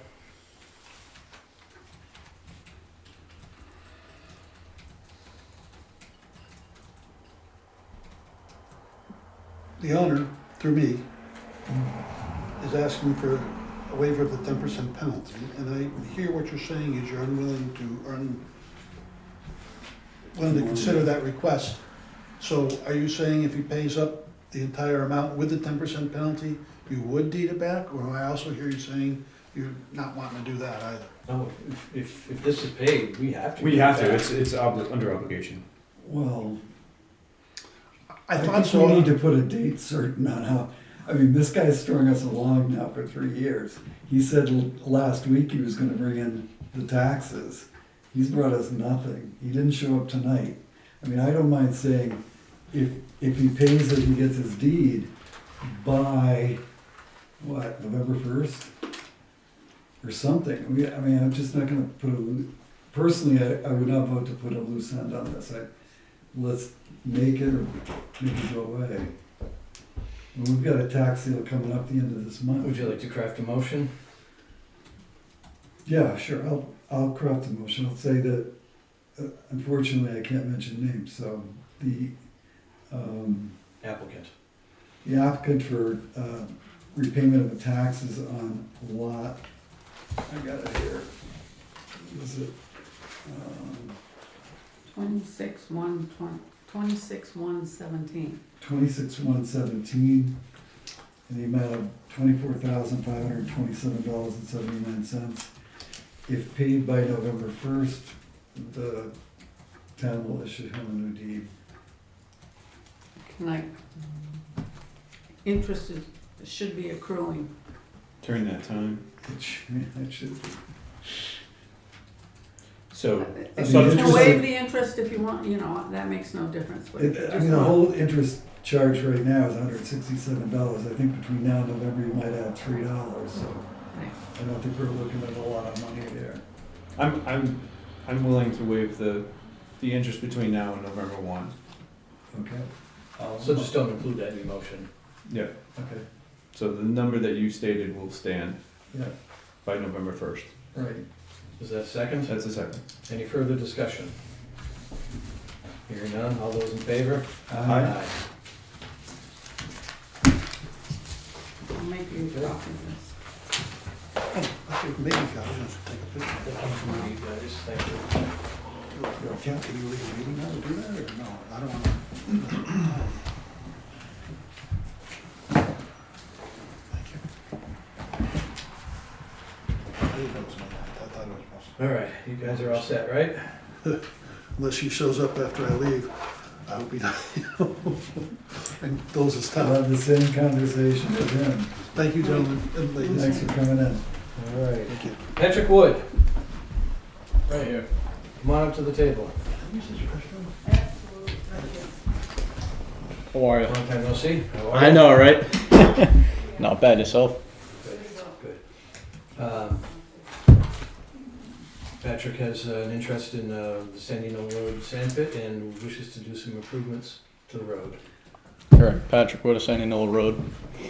I'm looking to take from the end of the pavement to the first pit entrance to the second pit entrance, pretty much the backside of Holmberg's property, up the road towards the wood line and a little bit more up, as Mr. Perkins asked, if I can bring the asphalt millings, clean asphalt millings, screen down, which I'm processing that I have up there right now, I've been trucking, and bring them up and grade it off the road and have the ditch banks right, just to keep the dust down and a little easier to maintain in the winter for myself. As the town don't maintain it, it will probably be maybe 3-4 inches, no cuts. I'm not cutting anything out as it's fairly solid now, but if we have a summer next year with no rain again for 3 months, Yeah. I want to have the respect for the neighbors and with the truck traffic and Right. the hunters and whatever people going up the road, I want to keep the dust down. So I think the asphalt millings will be my best cure for that. Yep. I'm looking And to that's see Class 6 from the end of Austin's house? Austin's driveway pretty much is where the pavement stops, Okay. and it's class 6 up. And I've spoke with Mr. Austin Holmberg, Perkins, and then there's an off-grid cabin that's way up. I forget the last name. I spoke with them. They're in the middle of doing something. They all love the idea. They all told me to hurry up. They're beyond, So they're beyond where you're gonna work on the road anyway, right? Austin's will catch. He won't have the dip no more once we Right. level it off into his driveway. Wayne Perkins, the farmer, will be all set to get up into him. If Holmberg comes up the backside, then he'd be good. And it will just, the asphalt mills will create less, if it does rain, of sand or gravel from the road tracking onto the pavement and out into the street. So that way there I won't have to always sweep the end of the road. I forget what it is, but it's probably 250 feet maybe from middle road up towards Austin's driveway or so. Just that way the wheel tires or anything, cars, it don't track any dirt out. The millings will keep dust down and prevent the roads from having to be swept. Obviously, I'd sweep it on my end, but you know. So the only other step he's gotta take is to talk to the road agent. With that being a class 6 road, do I still have to Yeah, speak to him, yeah, just so that. even though it's past his? You don't have to ask him for permission, but you have to make sure that what you're gonna be doing, or he has to make sure what you're doing doesn't adversely impact the road, so Mhm. it sounds like it's gonna be. Yeah, it sounds like you're making an better. improvement. Yeah, oh yeah. So But it he's should the be, road it should be a non-issue, but at the same time, we still have to respect the road agent Mhm. and just make sure that. And if he happens to say no, how do I go from there? Then come back and see us and we'll bring him with you, Yeah, well, cause I mean, you can't say no for no reason, cause I don't like it. Yeah, no, my standing, obviously, I'd never really met him, Yeah. but I know he was in that pit originally before, working out of it.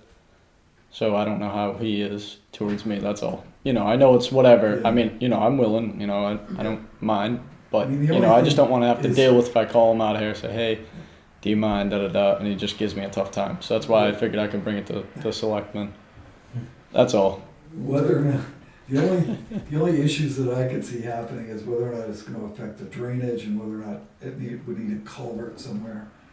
But that's between you and the road agent, but you still have to go see him. Okay. And then if there's an issue, then we'll deal with it. then the five of us can Yeah, have a conversation. he'll have to defend his position Yeah, exactly. to us. Okay, no, that's fine. So, Yep, that's why I'm here tonight, get the Yeah. correct You can- answer. make sure you tell him you come and seen us, and we're happy to have you fix the road, but. Yeah, This will be no expense to the town. no, You're gonna pay the entire expense. Yep. You're gonna maintain it while you're using it. yep, well, every day I maintain it, so even through the snow, so Yeah. the farmers can still get up there. Yeah. Austin can, and it's just easier on me versus Do you- pushing dirt and then rutting it out and then re-maintaining it come summer. So you know. knowing what you know, do you have any reason to believe that the road agent would balk at it? Potentially, as he obviously wanted to stay in the pit, I would say. Obviously, and then we bought it, and obviously our insurance don't allow it. I Yeah, mean, this that's- is That's, yeah, that's the exactly, side of the road, that's the side of road detail. exactly. So who That's a knows? personal issue. Yeah, I know. Right. So from Exactly. I'm sorry, I'm talking from a Road design. road design perspective. Yeah. Do you foresee? I don't see no issues with that. I mean, the way the road is, these guys, they got the weeds, growing up along the sides. I've left my side with the weeds up, If anything, we'd be able to eliminate the weeds as they're just growing for the dust. So that way there, once the milling's there, we'll be able to clean everything and be able to see our ditch culverts on the side for the water runoff. Even and taper it, taper it correctly for it to go into the water. If you look at the plans on that map, I got a hole out front of the property for the water. So if I was to taper the road, just, slight grade, you wouldn't even notice it, but the water would all run where water should run Where it's versus supposed into to go. Mr. Austin's property and flood him out. So that's why I'm trying to make it easy for me, easy Yeah. for everyone, and a nice smooth road. It's like watching cars. Once made it, finally finished it. Any further questions? I'll make a motion that we grant permission for Patrick Wood to upgrade the section of road that he wants to on, Sandy Knoll. thank you, Sandy Knoll Road. Subject to the. Subject to the road agent's approval. I'll second. Any further discussion? All those in favor? Aye. Perfect. Free to go. Thank you. So Thanks. do I give him a call? Or Yeah. just Yeah, give that'd him be a the call? best So do I have to get that noted or anything, our conversation, or? It's on the public record now. Yep. Because Yeah, this yeah. is recorded. No, I know. I'm saying like our phone call or anything. No, No, we should be good. Perfect. Sounds like a plan. We'll be asking them. Okay. Make Yeah, sure. I'll probably reach out to him tomorrow, and if I can't get a hold of him for some odd reason, Okay. could I get you guys to get a hold of him? yeah, You can contact Call me. Audrey. Yeah. Okay. Perfect. I'll come down tomorrow if you don't answer in the morning. okay. Sweet. Thank you guys. Have a good night. Thank you. Joe, I know why you're here. Can So I leave now? No. I'm gonna open up the floor to public comment for Joe, because I know why he's here. Either that, or you're gonna be waiting an hour, because we got a lot of stuff to do I tonight. keep it short and simple. So keep it short and simple, please. Okay. Chip, did you get my message? Excuse me, your last name for the record. Joe Kowalski. Want me to spell it? Like killer. Do you want? I think we can figure it out. Did I get So I your left you a message at the house, I gave it to Pamela, but irregardless of all that, Yeah. I'm here to talk about the property sales that you have around the town. I know the town looking for tax money. You've been looking for tax money from this property up for Butternut for over 20 years since I've been here, okay? It's a wetlands, it's green space. Now, I also know before I left here, after my endeavor, you hired Mr. Sager, and you gave him a list of all the properties, because he has another position in life that he's allowed to sell them or act as your agent to sell them, okay? My only question to you is,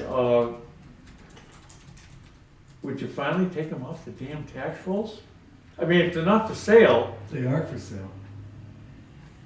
it's Aubrey, right? Audrey. Audrey, I'm sorry. It's okay. Yeah, well, Audrey said I could buy it the other day. I don't wanna buy it the other day. In fact, Well, Jackie's the one that does taxes on it, but irregardless of that, you're having a September 20th meeting for the sale. And all I wanna say is, on that sign, in this particular property, it should say, this is wetlands, this is green space, before somebody even Okay, purchases it. just, and I'm not gonna prolong an argument. Yes, okay. Okay, it can only be green space to that development if it were designated green space when that development was created. At which point, there wouldn't be a tax deed on that, because all of the people in that development would own part of it. It's their green space. You may consider it green space, we consider it a property for sale. If a buyer buys it, it's up to them to decide whether or not it's wet. I mean, we're not gonna do a wetland survey on each property. It's a taxable piece of property. When I was younger, I had all this information. Since I've been gone for 2 years, I threw it all away. But I'll tell you that right now, that everybody up there believes that it was wetlands and that it was not been able to be built on, okay?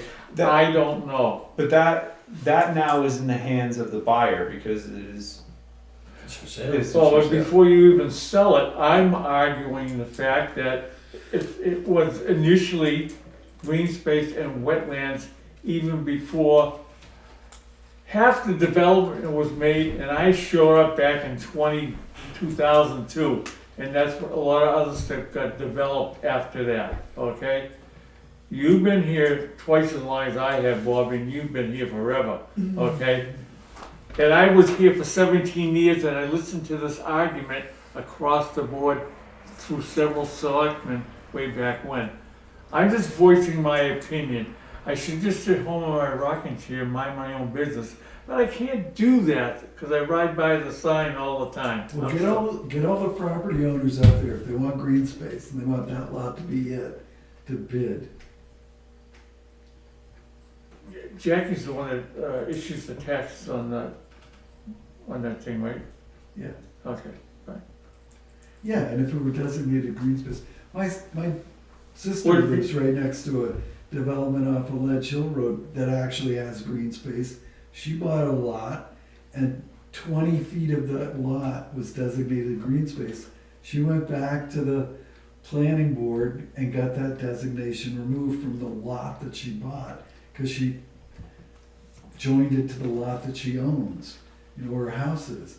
So green space is designated in the plans that go before the planning board. Okay, so if I or someone was to go and research again, all over again, the development of that area, and it showed you it was wetlands or it was green space at the time, okay, would that change?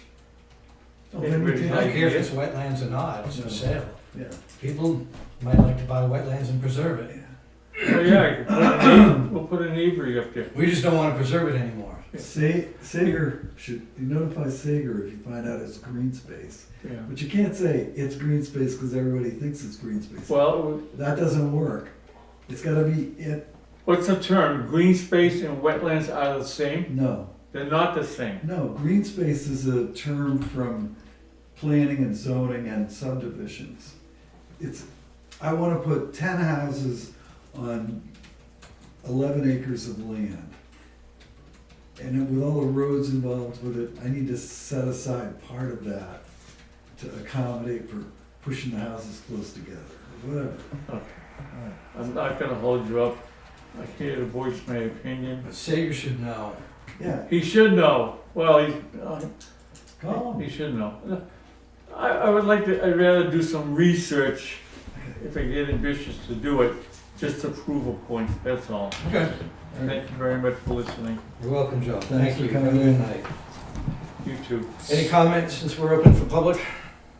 At the moment, no. Okay, closing the public session, back to business. Excuse me. We can get into some budget stuff now. Oh, good.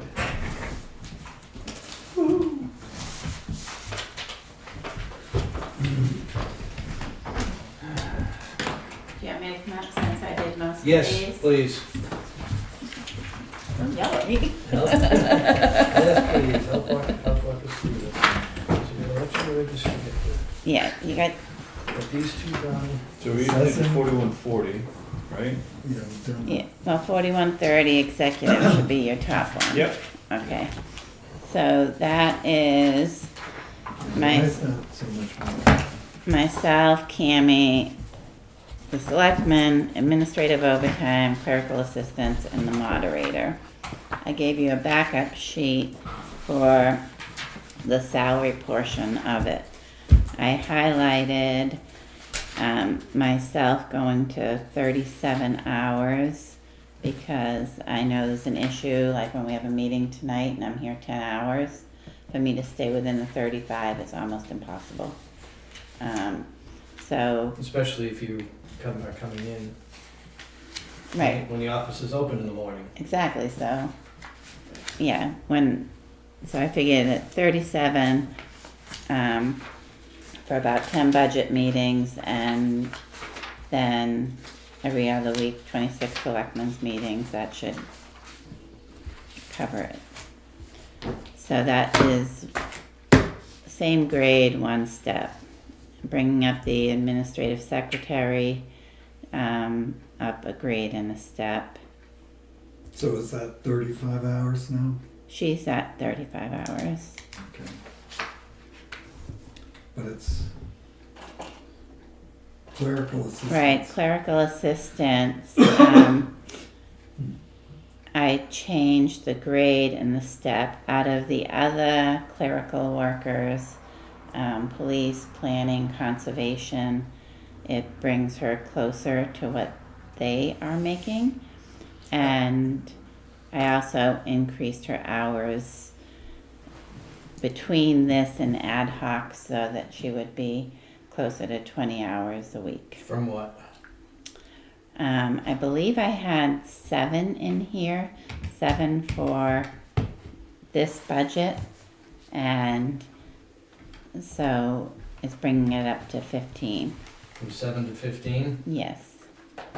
So it's doubling her time. But we're more than doubling the cost. So you increase something else. Well, yeah, I brought her up a grade and a step. Okay. So it's not just a grade. I mean, just a step, it's a grade. And then the moderator, Hold on, yeah, back to administrative Mhm. secretary, you said she's at 35 hours now, is that from, she's always been at 35. oh, so that's no Yeah, change? no. That's Kim. Okay. So we're at 27 hours for Ashley, No, at 15 hours. 15, from 7 hours to 15, 15 that's hours. what I got out of that. Yeah, Plus a grade and step. right. Well, I went from a 7.7 to an 8.6. So what's the, because I'm, I'm gonna hear it from the budget committee, why do we need the extra hours? because we're not accomplishing everything. So one of the things she's helping me with is personnel, not personnel policy, all policies. And she just formalized a grant training so she can help me with some of the grant paperwork. And she's also totally cross-trained on MuniSmart to do payroll, accounts payable. So are we modifying her job description at all? She didn't really have one, so that's one of the things on my role update is the job descriptions. So next meeting you should have job descriptions for the three of us. So I'm showing $24.87 for a pay rate. What'd you For know? what? Sorry. $24.87. Is that what we're paying her? Or going to pay? Can you look at your next sheet? Your backup? Yeah, So right here, yeah, he's, Okay. there you go. It's right below the box. yeah. I thought we had 3 elections this year, not 4. It's because you have a primary, you have a town election, a primary election, and a general election. But the Right, moderator, that's 3. I know, but the There's There's 4 moderator, on here. because the moderator also has to do the town meeting. Okay, that's Yeah, what I was that's what looking I for. meant. Okay, thank So you. we have 4 events for him. 4 events. Okay. Right, so we have the townhouse, the school, and then 2 in the fall. So he gets paid twice for the local election? There is no record of what the moderator gets at all. I looked up multiple years, and based on the checks that were cut, I mean, the selectmen can drive it. You can say, okay, for town meeting and the town election, you get 300. For presidential, you get something else. There's no rhyme or reason, so please guide me. No, 3 elections, 4 events because he has to do town meeting. I think that's reasonable. I'm more than willing to budget that amount, $1,000, but I think we should have a discussion about what we're gonna pay him. He doesn't just get to set his own salary. So he has had no input into this. 2024 was 1,000, and it was 2 different. Was it 2 different moderators or 1? 2025 was just the spring, Yeah. Just right? So that would have been 400 for the town election and town meeting. So if you were to say, So it's 200 per. right. So then you So have that's a- 2 more so full you day wanna- elections. So it's a 25% increase. So you're recommending going from 200 per event to 250 per event? The federal elections. Huh? Because that's what it is. And the other 2 elections are federal elections, Right. so. Is there a difference in time spent? Well, the town meeting is one evening and elections an all-day event. Right. Yeah. The elections. So I'm open to anything. 12-hour days, Yeah, basically. at least. So we're looking at paying $250 an election for 4 elections is Mhm. $1,000. You know, if you make that 200.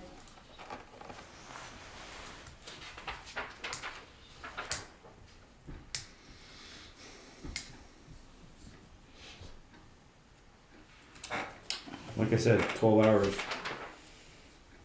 That's pretty, even at 250 is pretty low. Mm-hmm. It's more than we get. That's true. So what we're looking at is 190,476. Do you want an approval tonight, or do you want to wrestle with this some more? 68 divided by.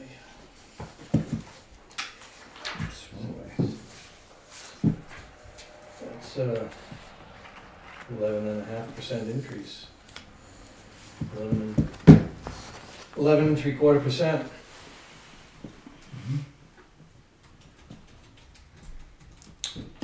How much of that is Most of it is right there at Clerical assistant. administrator. Although, yeah, $10,000 on your clerical assistant.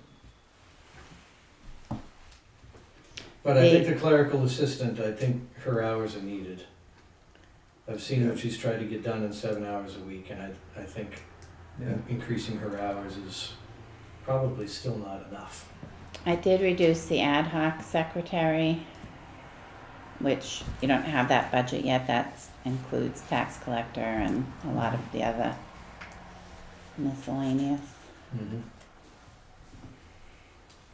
What have you spent administrative overtime this year? Oh, I knew you were gonna ask that.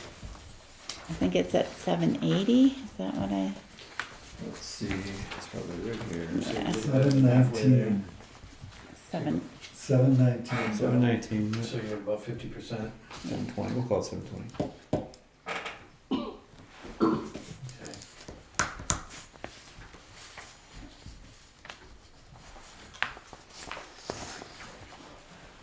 Yeah, that's fine.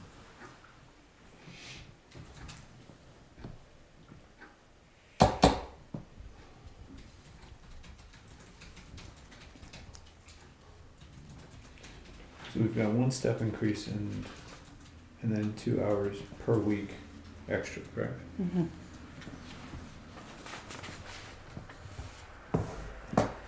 And then secretary is just step.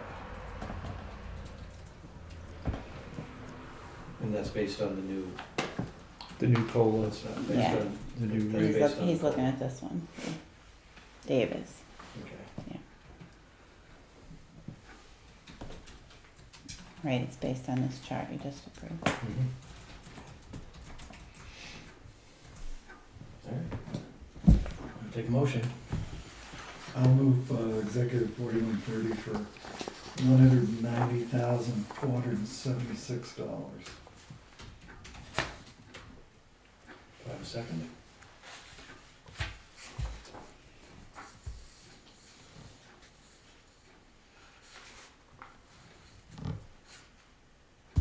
I'll second. Any further discussion?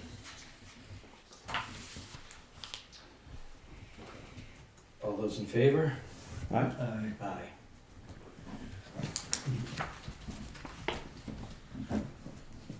Thank you. The next one is assessing, and the backup page reflects the last year of the assessing contract.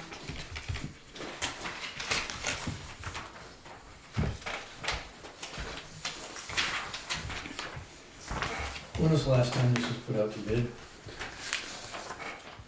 It looks like it would have been 2021, because it was a Yeah. 5-year contract, so it'll go out to bid next year, because you do have another year under this contract. We do have a year under. Yeah, that's what, this page is from the contract, Okay. yeah.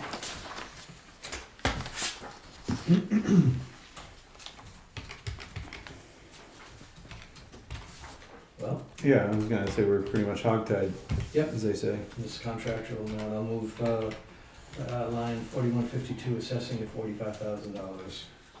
I'll second. Any further discussion? My only further discussion is that we revisit this next year for, Yeah, it's a 3% increase that we're looking for at. bid or aft. All those in favor? Aye. Aye.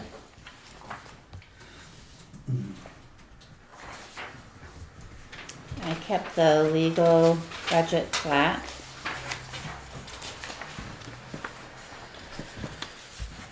We have spent more in legal this year.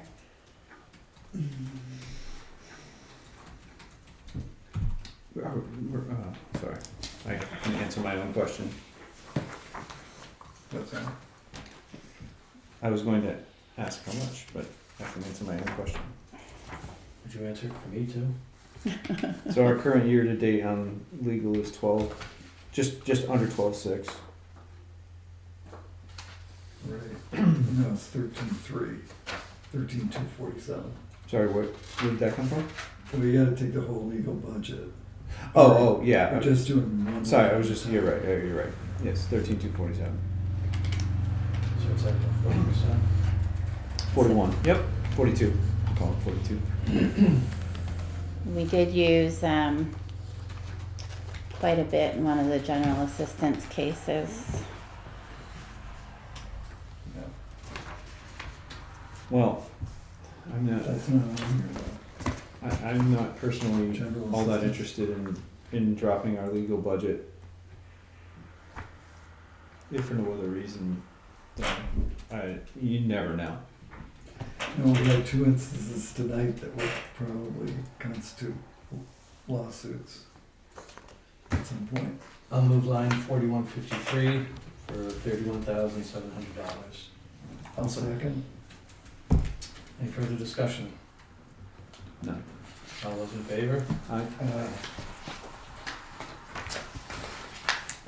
General government's also flat, that's the joint loss committee and CIP. And Jen, I believe, is secretary of joint loss. She submitted this, and Jill Cromwell, CIP, also submitted the 300. I'll move line 4199 for $500. I'll second. Any discussion? All those in favor? Aye.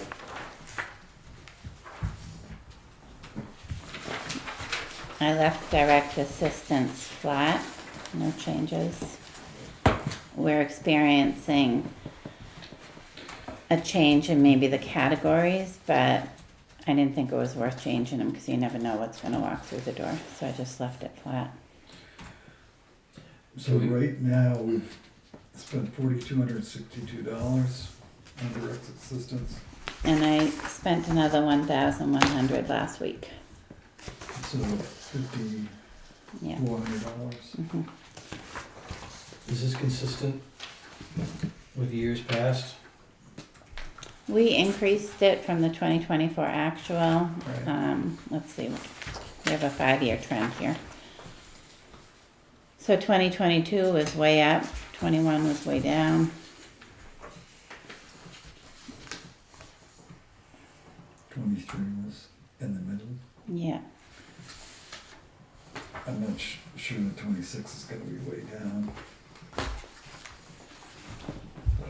See that? Yeah, you do have it. But I know. I don't want to dig for it. Yours is right there. I put them together for you, or Ashley did. So, I mean, that's, the budget request is not insignificantly above the trend line. I mean, 2022 is our high water point at 8267.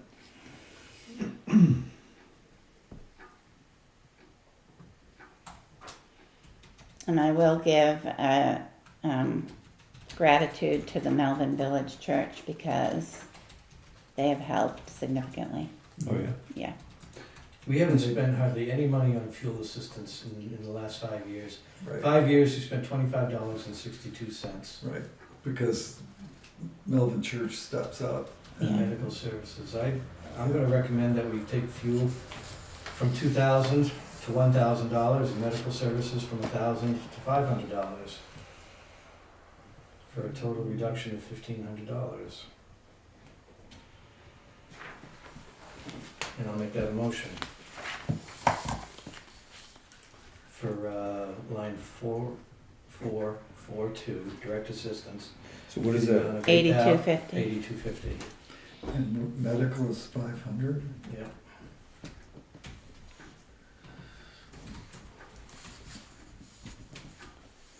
Fuel down to 1. Yeah. Okay. I'll second. Any further discussion? I just think you're being optimistic about 2026, but I'll vote for it. All those in favor? We'll find the money. Aye. Aye. Aye.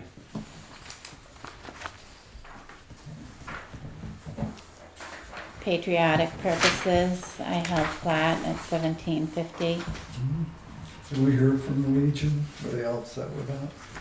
They were all set with that. And I'll move that we accept 4583 patriotic purposes for the 2026 budget year for $1,750. Second. Any further discussion? All those in favor? Aye. Same thing with gifts and donations, I left it flat. We don't tend to use very much. I don't know what happened in 2022 when you used 1,100. 23 you used nothing. Yeah. Did we buy a cane? Did that go in here? I did, yep. And is that where the 655 came from? Is that what's there? That's what you spent. The canes were about 220. Okay. I would have to see what the others. I think there was a bereavement we responded to. I could easily cut this in half, $600. I wasn't thinking quite that drastic, Yeah, I don't know why you would. but I agree that it should be reduced. The trend line, just kind of running the numbers in my head, you could drop it down to 800, which would drop a full third, and still looks like you'd cover most cases. So I'm gonna motion for 800 rather than 600, but it's at the end of the day, $200 seems kind of trivial. I know it's low hanging fruit. Yeah. Motion's been made for $65.89 for the amount of $800. Is there a second? I'll second. Any further discussion? All those in favor? Aye. Aye.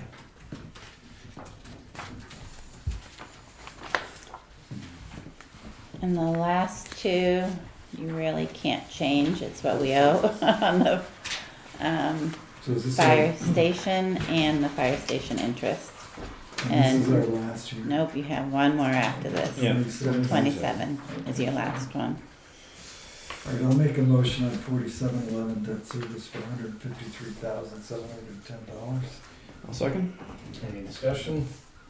All those in favor? Aye. Aye.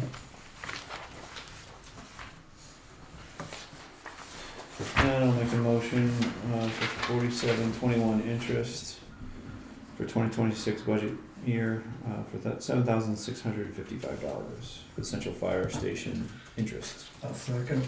Any discussion? All those in favor? Aye.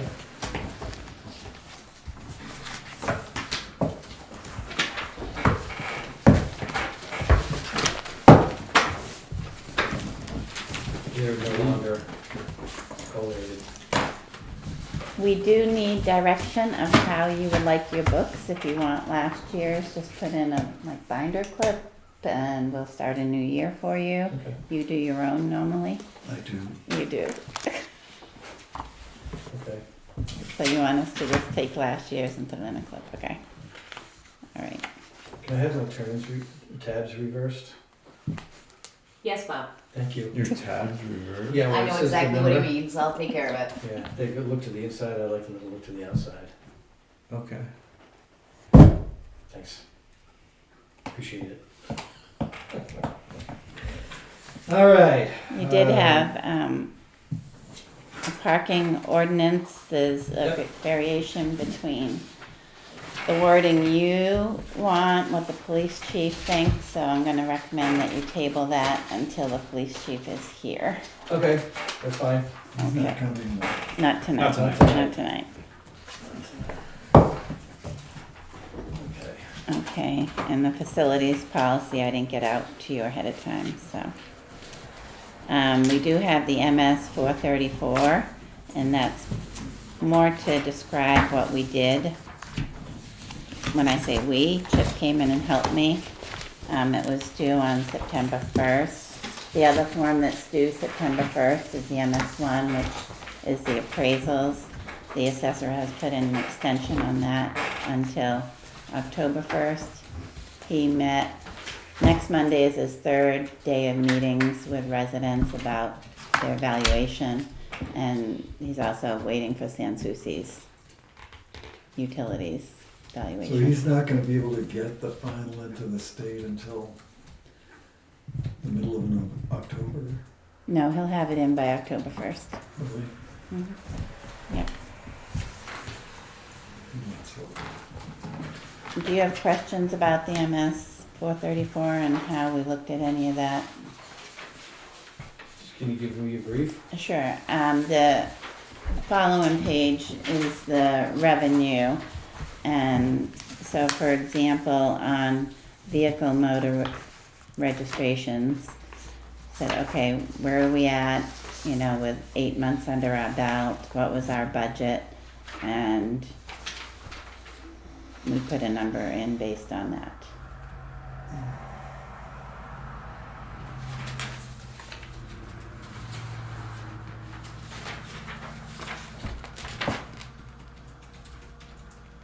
There's several categories that get grouped together. If you look at the second grouping of numbers, the 4 digits are the same. So you'll see the account numbers, the 4 digits are the same. Those would get combined. So like building, electric, plumbing, gas, all those are combined. And then on the MS 434, you would see that under different permits.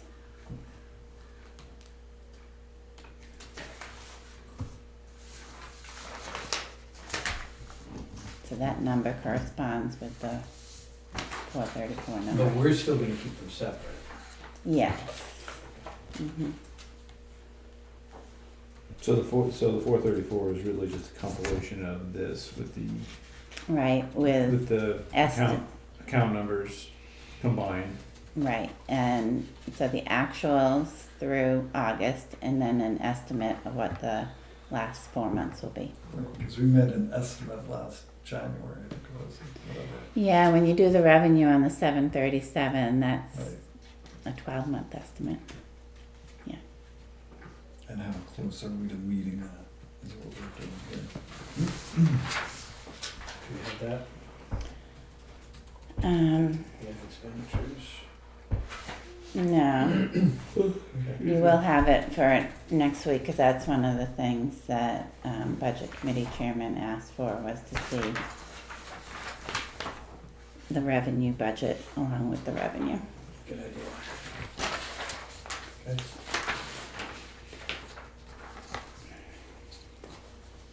So right now, the MS 434 is in the state's hands.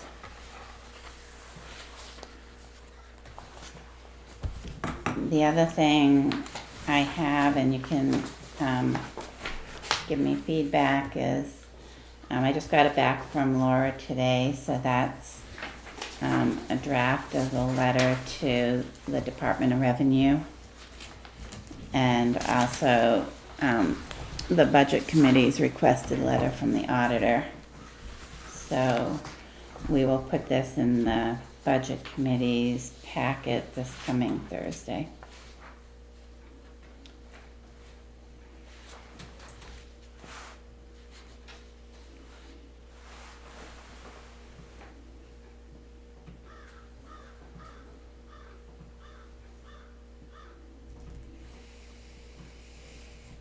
Okay.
And all states all paid up.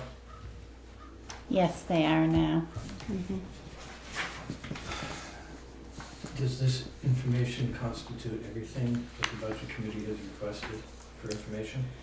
I believe so. I drafted it the next morning and sent it to Laura, and she moved some sentences around and sent it back to me today. Okay. Do you need any action from us? No, I'll have it prepared so you'll be able to sign it. But let's see if, And we're gonna run this through the budget committee before it gets sent out. yeah, because we need their letter to go with it. Okay. And when's the next budget meeting? The 16th, next Tuesday, 6 p.m. And I have the Northwinds exterior contract for the police station. That can be part of your signature folder. So it's next Tuesday? Yes. Yeah, I won't be able to go to that. I have to pick my daughter and son-in-law up at the airport. I'll be here. I'll be there. Okay. Okay. What else? So I talked to DRA. I was talking to Michelle about the 434. She said she had a successful meeting and praised Jackie for how well she does the taxes. She said her biggest concern was that there's no segregation of duty, and didn't understand why the tax collector could print some of the reports and do some things. She cited a case in the state where by no means would I think that our tax collector would do such a thing, but they would have the ability to give themselves an exemption. I guess someone did give themselves exemptions, ran the tax warrant, ran the tax bills, then changed the data back. So the DRA is focusing on segregation of duties. And I did also ask assessing, our assessor handles 9 towns, and I said, is it normal? And he said he's not aware of any other town where the tax collector can get into assessing, they can get into tax collecting. So before any changes are made, you're gonna have this all laid out, so everybody understands, right? Sure. Okay. Well, if things are gonna be changed internally and how things function, everybody needs to understand why. Right, And if you can support your argument, all the better. right. So that's what I'm asking, you're gonna have everything. I did copy you on the email I had sent out, yeah. Yeah. And I also,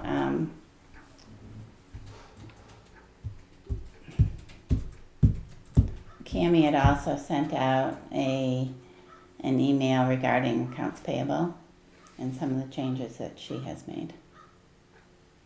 So. And I mentioned I had a general assistance case, and I'll look in for Cobalt Construction. I'll look at the OneDrive, see if we can use that. That would be good.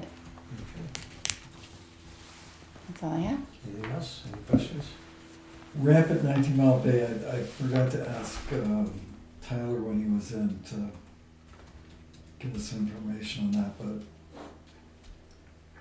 another complaint about not being able to, or having a hard time launching their boat because the ramp's broken. I was meant to look, but I don't know how far in you have to go. But I think a lot of it was the water so low, you know. Then you're hitting a part that you may not have hit. But that's, But what correct me if I'm wrong, technically, that's not our boat launch. It is, That's- no, it that's- is a boat launch. I'm not talking to Pier 19, I'm talking at the beach. Is that- No, this is What are we talking about here? Pier 19. Right next to Pier 19, Right. okay, not the Yeah, no, ramp at the beach. yeah, they're not launching boats there. Okay. So. But I think a lot of it has to do with the lake being low, but maybe we could have, But the fact of the matter is, the ramp is designed even for the low water cases. And so, Yeah, but it's sunk and it's moved over the years, right, and the propellers have blown out a big ditch and stacked up So I think that maybe we should have Audrey get a hold of the road agent and have him take a look and see what. Especially now, when with it down, The water's low. now's a better time to look at it. It's not a bad idea. No, and it has been brought up to him Couple of times. a couple times, yeah. Tell him Chip wants him. Yeah. I'm thinking about getting a boat. I wanna make sure I get in the lake. Canoe. Might be carried. The water's pretty low out there. Canoe's about it. Selectmen's updates. That's all mine, yeah. Okay. We heard anything from the solar people?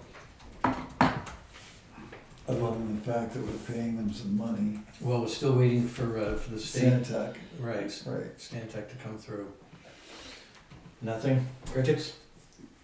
Well, not crickets, you know, they respond to me, but I haven't had anything this month. Nothing Num- positive? Normally I get an update. No forward movement? No, it's gonna be state, you're gonna be waiting for state approvals. You're not gonna see construction. Okay. Right. More questions than anything else. At some point, do we ever want to revisit this? I mean, to be perfectly honest. Yeah, this somebody is- asked me about that last week. One of the planning board members I asked mean, me at, about at it. this point, the summer's practically over, but at the same time, we keep kicking the can down the road, and I'm just wondering if we actually plan it, we might be able to get it in by, say, May, when people would appreciate Well, it. last I remember our conversation being is we asked the road agent to come up with a plan. I think all he has to do is pour some concrete pads. And if he needs, I think the permitting has already been given by the state. Has it? They've already approved the crosswalk. What about, okay, the so, design. so then the next question is, do we need to By light. budget, is there any budget to consider on this? I don't know how much they are. Yeah. I mean, at one point in time, it wasn't this year, it was last year, or the year before. We can sneak it into the budget that we have. I mean, it's not a lot of money, even when you buy a light. Agreed, I just wanna make sure that we're considering that as well. I'd like to know how much the lights are, and maybe we can use some of the money from the highway block grant for it. The highway block grant isn't a specific grant you can do a budget against. It's part of your general budget. It's on the MS 434. It's part of what is, So it goes into the Offsets. general fund, yeah, gotcha. Yeah. It's not like a separate check. yeah. We used to get those. But it's revenue, Right, but it goes into the general fund. so we'd have to ask the taxpayer to withdraw that, to spend it on that, Right, if that's that's- what we needed to do. Yeah, I mean, my recollection of it was less than $5,000 for lighting and painting, so Right. it wasn't, it didn't rise to the warrant article level. So, according to this sales quote that I have here, which is dated from June of last year, June of '24, the quote here was for a little over 9,700. For two.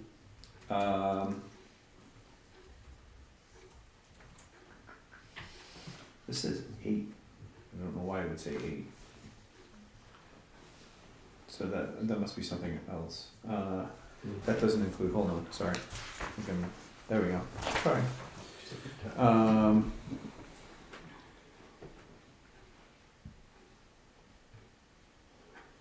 It was 4 signs.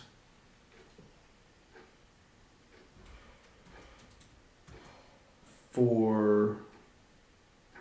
No, sorry. Sorry, 2 poles. 2 poles, 4 signs. 2 poles and accessories. So basically, just under, somewhere around $9,800. That's a quote from a year ago, over a year ago. I think we need to talk to the road agent again and give him a poke in the ribs and see what he can do for us. Yeah. So you want a revised quote and you want to build it into the budget? Or you gonna want to do warrant article? No, it's under $10,000. It's bordering right on it though, and this being a year-old quote, it could Probably gonna be it over. probably could very easily go over. Hmm. Not by a lot, but if 10,000 is our number, I'm thinking it's gonna Should probably do a warrant article then. Well, let's find out what the cost is. Yeah. Talk Yeah. about it. Okay. I'm just talking about the direction that we're gonna go. Yeah, we've done warrant articles to repair things at the transfer station, not much is getting done at the highway garage, not much is getting done, so, Yeah. throwing another $10,000 warrant article out there isn't the most important part of this job, it's getting somebody to do it. Next question I have is vehicle inspections. We're gonna lose that revenue. We don't get it, Huh? we don't get it. We don't get it? No, Okay. it And, goes to the garage. okay. Re-registrations, Which are going up. and maybe those will go up. They are. Okay. And that's it. And then I was asked by the cemetery committee to consider, or maybe to talk. I don't know who this would fall on. Perhaps Jamie, perhaps us. They seem to think that, given the amount of time that the administrator in the police station has available, there might be some open time that they could help with cemetery tasks. And we're wondering if we would allow them to utilize them for, if they have free time. Well, it wouldn't be a budget increase. No, It there's would no, be- there's no change in dollar amount. No, it'd just be what line it gets charged to. I think that would be up to the police chief, as long as there's no additional money needed, That's my understanding. I don't see an issue with it. My understanding is that in the past, she has helped them when she's had free time, Mhm. but of course she's, right here, and it was Right. just more convenient, I guess, whatever. But in the interest of making sure we, ask for permission rather than forgiveness, that's what they're looking to do. Is because they could use some help. They do have, the cemetery is overloaded. They have a lot on their plate from a record keeping standpoint. It would be good for the selectmen to request that the cemetery records be in this building. Yeah. We've asked, They're not? no, No, they're at the no. chairman's house. And that's most of their clerical problem. And so it's hard to get Ashley's time or anybody else's time involved because it's, Perhaps we could It's use not- this as a little bit of leverage, I think is what Audrey is maybe not saying out loud, but I'm certainly thinking of it. well, we spend an awful lot of money fireproofing that Yeah. room in there. I understand the convenience of having files at your whim At home, at home. Yeah. It's very convenient, but I don't think that's the place for them. I think here is the place.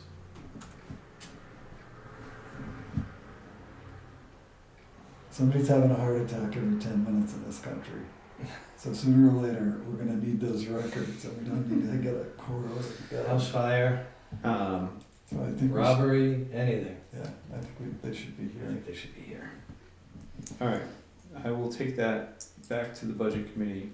Cemetery. Yeah. no. Sorry, it's getting late. 7, cemetery committee, as noted. Okay. And I don't have any updates. My update was earlier when we were talking about plans, so I'm good. Everything's signed. Yeah. Yeah, planning board. Sign it. Oh, we have we have to vote to have Anthony Mirando as our representative to the Lakes Region Planning Commission. I thought you had done that already. He asked me the other night, he says, you guys didn't get to that, why? Off the cuff, I didn't have an answer. I said, I had to leave early to pick up my wife at the airport, so there was a few things we tabled, it might have been in that. No, I thought it was like a month ago or. I'll make a motion that we appoint Anthony Miranda, is that his name? Yes. To the Lakes Region Planning Commission.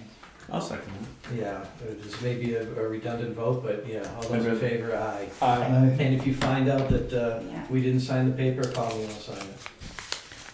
We can sign it on sign, I think. Thursday, Friday, whatever. Okay. All right. And 7 o'clock. Wow, how about that? We have a non-public. And I need to change it to A, not C. It says A on my paper here. Cool. Okay. And I'm gonna ask everybody to leave because I consulted with two attorneys, and it can be on I'm not page, leaving. not Oh, she you, said everyone. I said, come on. everybody. Page 27, paragraph D, 1B. So it means that just you guys and me are here. All right. I'm going to make a motion that we go into non-public under RSA 91A:3 2A, which is the dismissal, promotion, or compensation of any public employee, or the disciplining of such employee, or the investigation of any charges against